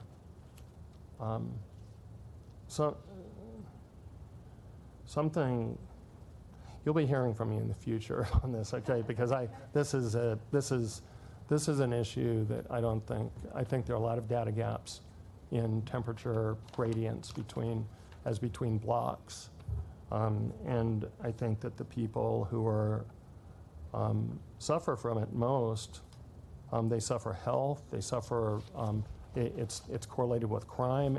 There are a lot of things that correlate with heat that DWP maybe could play a role in reducing, but doesn't. I just think that we need more data there. And so I would say on energy efficiency, you can perhaps study a little bit more about this urban heat and whether it's connected to grid resilience, urban forestry, through this budget or another budget. That would be very important consideration. The other thing that I've read also is the line losses on electricity, that when you talk about a 10-degree temperature gradient, and you actually get line losses on, it might be 1 or 2%, but that it adds up, and it ends up being, when you add up the line loss and the increased temperature, it ends up being a significant amount of money, and so that needs to be factored into whether investments are made in doing that reduction. On the solar diversity metrics, which is in 2 more slides. This one, the geographic solar diversity. I heard you talk about it, but has the grid congestion issue and the case for more distributed solar, not a lot more, but because it's going to cost more, right? But then there's a payback for grid congestion or spreading things out in the system. I think that having that quantified better, having the commission learn more about quantifying that grid congestion issue could help to justify more penetration and also justify more work from an economic standpoint, because I think the math does add up. You just need to look at components of the math that are beyond just the hardware and the service cost. You need to look at the avoided costs that DWP has in not stressing the grid out too much. So that's my only comment on that, but I want to close by saying I think that this was a phenomenal report. It gave me a lot more comfort in considering whether not to vote or to vote in favor of it. And but I think that the outreach can be a little better. I think that all parties looked at Commissioner Noonan's request in mind in 2015 and said, oh, 6 months, blah, blah, blah. But I think that you're going to solve that by making public the commissioner requests, just as a policy standpoint. So I think commissioner requests and deadlines, we won't have that issue in the future. There's no sense in crying over spilt milk because it's spilled. And let's look forward and be positive about this and be positive about all the equities that you guys are solving on a day-to-day basis and taking care of this. So thanks. Any other? I'll make my comments very brief, I promise you. I appreciate all of my fellow commissioners' comments, questions, concerns, applauds. I personally want to thank General Manager Wright as well as the staff. There's no doubt that complex matters have been addressed in creating these agendized items. I'm very, very familiar with the history of this initiative. And I think that we should take a moment to really, really congratulate you for leading our nation in terms of setting the path of trying to go full force on renewable energy. I think that we are not only meeting, but we're surpassing many of our renewable goals and objectives. And I think that you should take a moment to pat yourselves on the back. I also think, it's been very, very I've been very, very impressed by how you've creatively exited former commitments that we've had with many entities. That was not an easy thing to do, and I don't think that you're getting enough recognition for being able to maneuver that. The fact that we were the first to exit a very, very complex commitment really shows how well you do your job. And I'm all for trying to continue leading this nation in an ideal version of having electrical cars, renewable energy, no fossil fuel. But that being said, I think more importantly, we have to go about this task in a responsible manner. We need to make sure that we have the redundancy to ensure that the elderly, people in hospitals, people in lower socioeconomic regions have the power that they need to survive. And so I'm willing to explore and applaud you on this journey, but I think you're doing it in a very conscientious, responsible fashion, and you are leading the nation, so I applaud you. I want to associate myself with Commissioner Noonan's comments. I think they're entirely appropriate. You guys deserve a lot of credit. This was not easy to extricate ourselves from 1,200 and get down to 840. You should be getting a lot of praise from the world who cares very deeply about the environmental leadership that we're providing. So I think Commissioner Noonan said it very well, and I share her comments and her compliments. I just have one quick question. I'd like to know a little bit more about the compressed air energy storage. How viable is it? How close to ready would it be for us to use it? Can you elaborate a little bit more on what it would mean?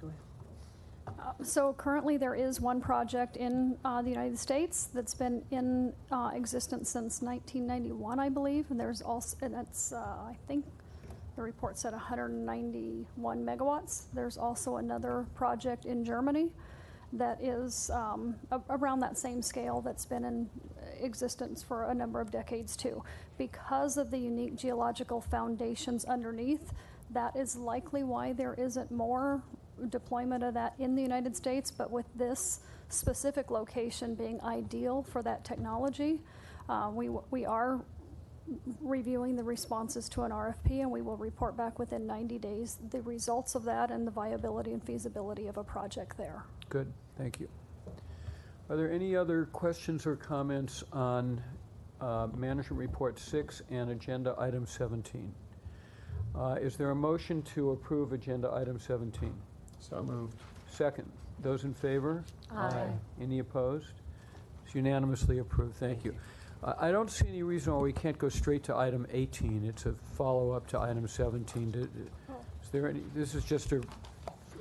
It's a routine filing when you make an investment or a commitment for a base load unit, meaning capacity factor of more than 60%, that you have to make a filing with the California Energy Commission to say that this is compliant with California's emission performance standard. So and your governing body has to approve that. So the item in your packet is the filing we will be making with the California Energy Commission. Is there a motion on 18? So moved. Second. Those in favor? Aye. It's approved. Okay, before we raise questions about the consent calendar and then deal with those issues, let's just go back to the agenda. And we will skip over the closed session items, and we will move to the investment report quarter ending March 31st, item 8. The investment report is in your package, and I'm here to answer any questions. Any questions? Hearing none.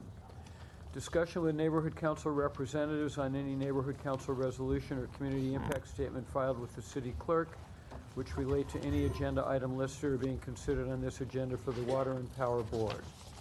No community impact statements or formal positions were filed by any neighborhood councils on the items on today's agenda. Is there a motion to approve the minutes of the regular board meeting of June 12th? I have some additions, please. Go ahead. Okay, the minutes, item 4. the first paragraph, which says, quoting Commissioner Funderburk, I also at that point said that I had been given a map of existing current public commercial EV chargers, but that I had asked for an overlay of future EV charger stations and had not been given that, and I requested that at our next meeting. So I'd like that to be included. Any other Yes. amendments? Yeah. One other. 1, 2, 3. Fifth paragraph.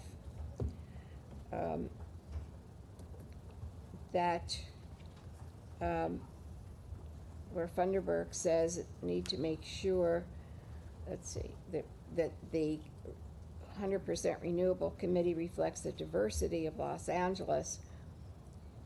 I said I was concerned about the number of women because it seems as though there are very few women on that committee, and also neighborhood council members being represented as well as residents. Elected neighborhood council members?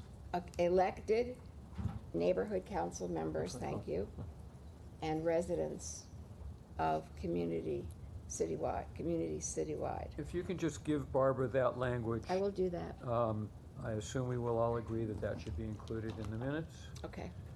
As amended by Commissioner.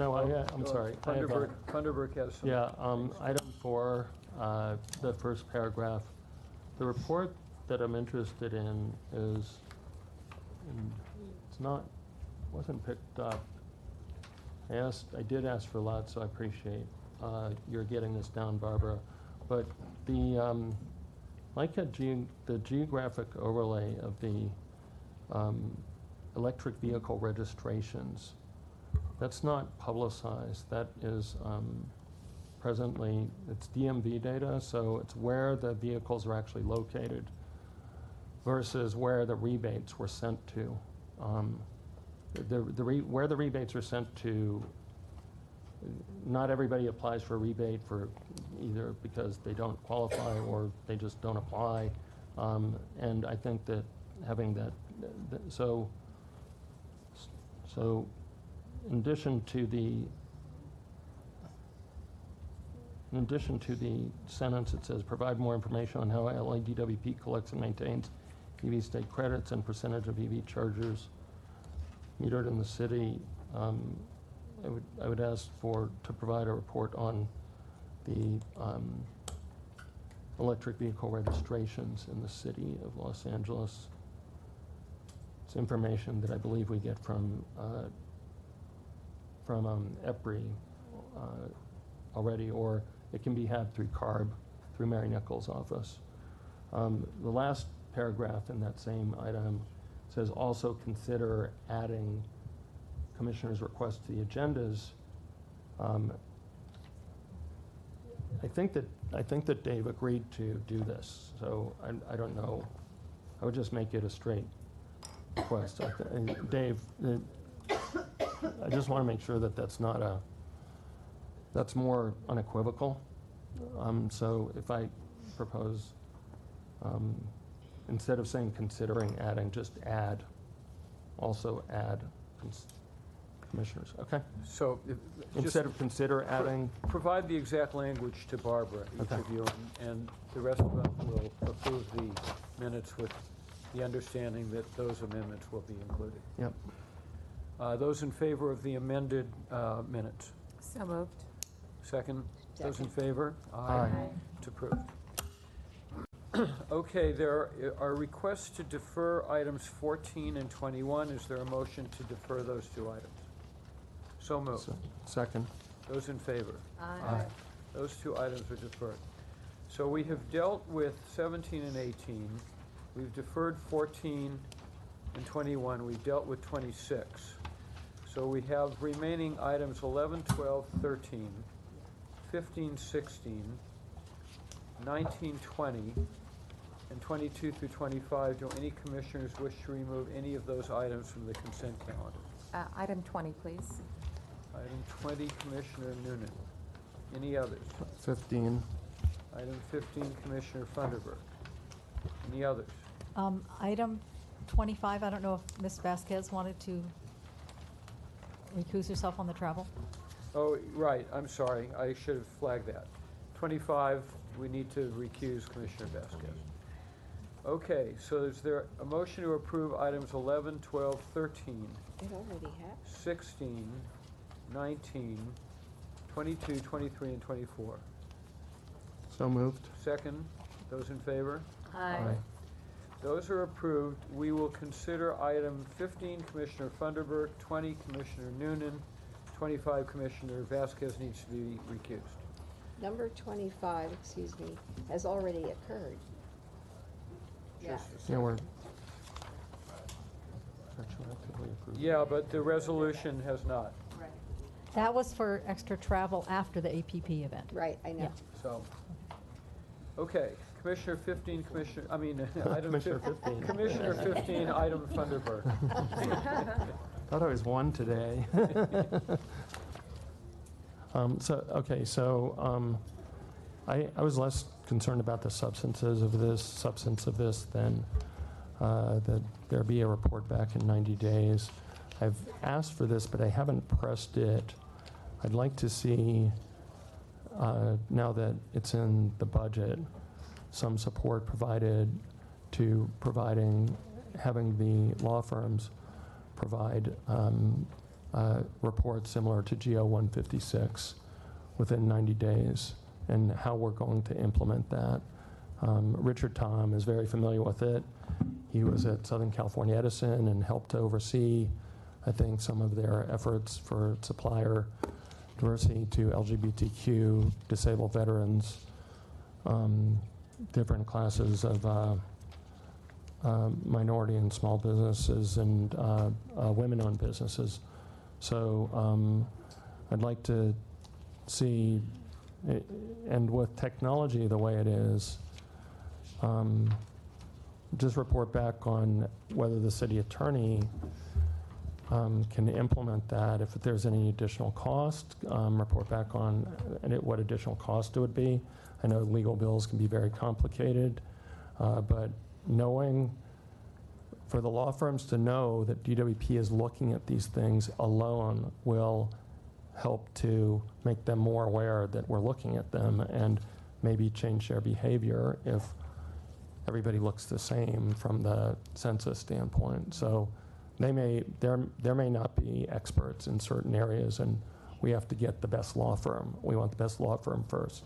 But coming back to us in terms of implementing something like that, I've seen the presentation that Mike Fuhr has given, but on drilling down to the specifics of in alignment with GO 156. What is that?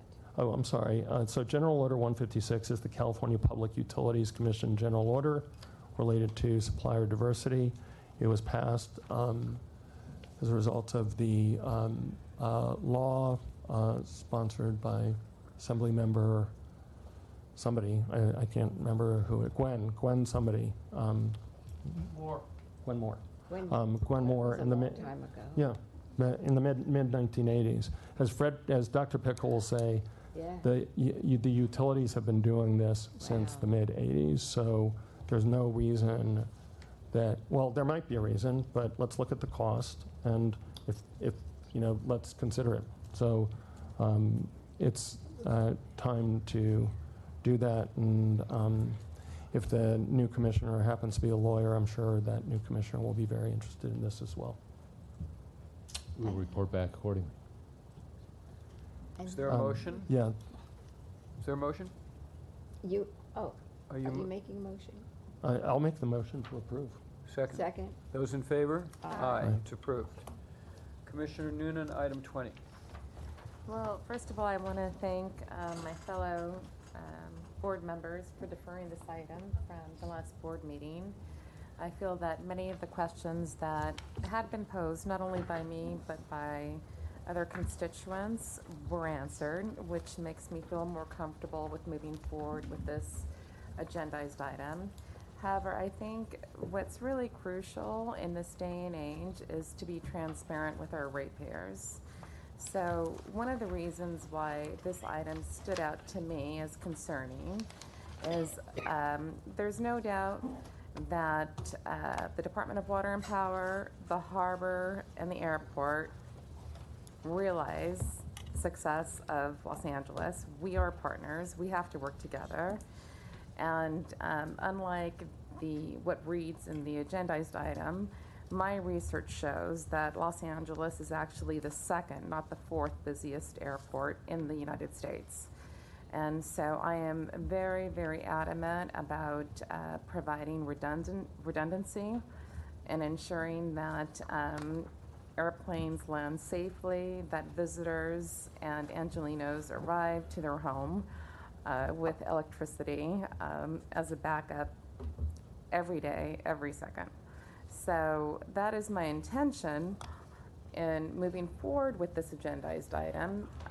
You've clarified a lot of the questions that I've had, but one thing that I think perhaps I did not understand clearly during our conversation earlier this morning prior to our board meeting, I stated I am comfortable with the department making an initial investment of approximately $18 million to create this backup energy for the airport, which is so vital to the city of Los Angeles.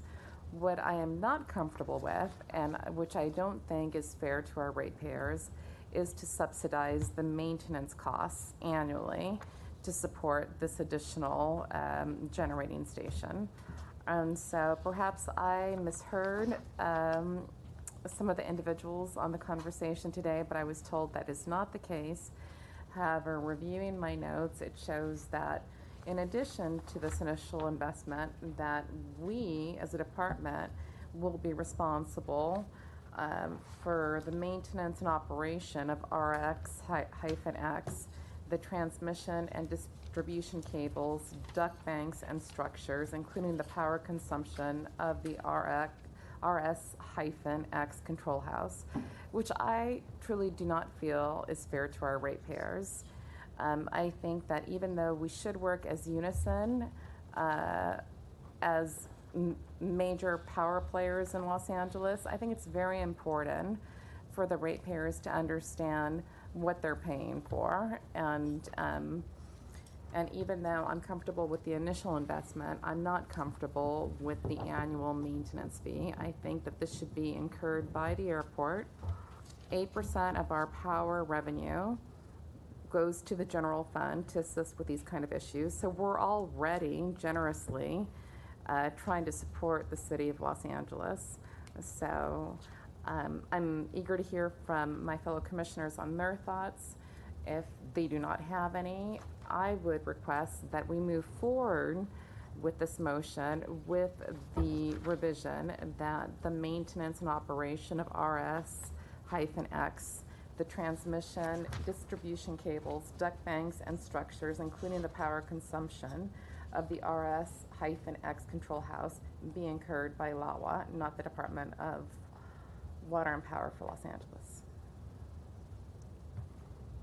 Okay, so Eric Hartman, Manager of Distribution Engineering for the power system. In our rules governing water and electric service, typically DWP does do the maintenance for all of our customer stations throughout the city. There's a couple of thousand. I understand doing the maintenance. That makes sense for us to do the maintenance. Right. Us paying for the maintenance doesn't make sense. Well, but we do that for all the customers as well. We pay for that. That's part of the service. That's built into our electric rate. That's true. On the cost of service study that is calculated, and can chime in if she cares to too. We absolutely have to categorize our generation, transmission, distribution costs based on customer class that ultimately rolls into the rates. We are also under Prop 26 that requires that each customer class be charged appropriately so that we're not inappropriately subsidizing between classes. So the rate, this MOU here is simply for constructing the station, RSX. Once it's completed, then they will pay the normal rates or charges for any electricity that they consume. But this is simply governing the roles, responsibilities, terms, and conditions for building the station to ultimately segregate them from the current stations that are serving them, so they will solely be served by this receiving station X or RSX. I understand that, but perhaps I'm missing something. And Dr. Pickle, if you would like to chime in, I would like to hear your take on the wording. Under financial information in this agendized item, it states that by approving this motion, that our ratepayers will be paying approximately $0.6 million per year for the maintenance and operation of the station.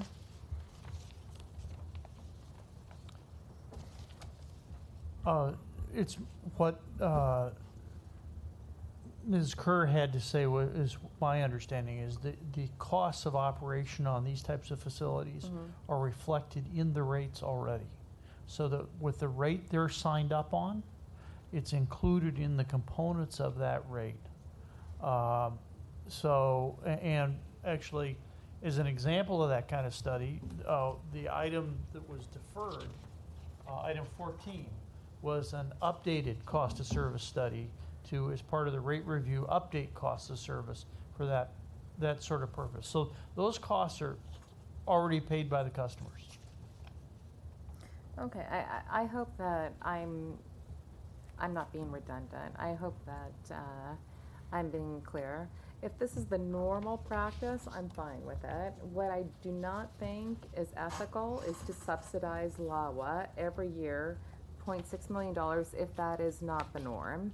If it is, forgive me for my ignorance for not understanding the mechanisms better, but I want to be clear in my passion to support this initial investment, but I do think it would be unfair to punish our ratepayers annually, $0.6 million, if that is not the norm. So, Go ahead, sorry. So, Yes.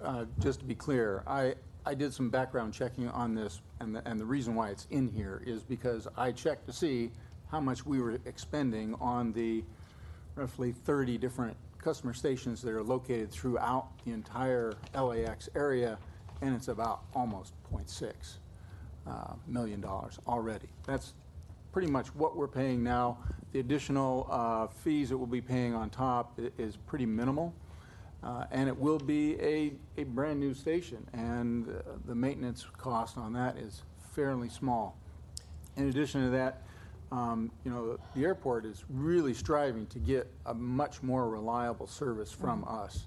And going to receiving station N is a much more expensive endeavor because there's a lot of overhead lines already exposed, subject to Mylar balloons and bird strikes and all the rest of the things that happen on our overhead system.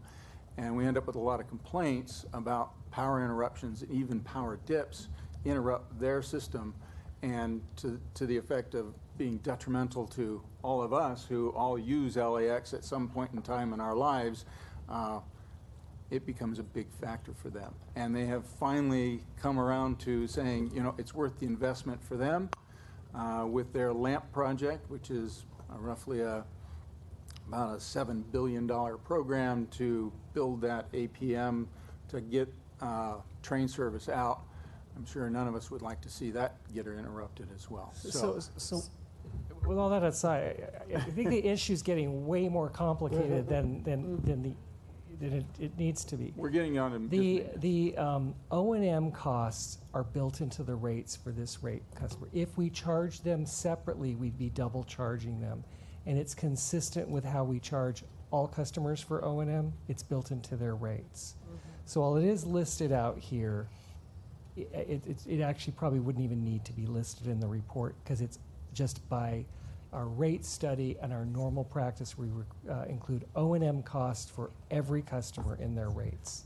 So LAX will be paying fairly and consistently with all other customers by building that O&M into their rate and saying we cover it because we're already recovering that money in the rates that we charge them. Well, I appreciate you understanding the confusion and reading the agendized item. So as long as it's very clear to everyone that they will be paying for the maintenance and operation of RS-X. I agree with you. I think that it is important for LAX to have this generation station, and I think it's part of the branding of Los Angeles. We want our visitors and our residents to have the best experience when returning home or visiting our city for the first time. So thank you for clarifying that. Is there a motion? So moved. Second. Those in favor? Aye.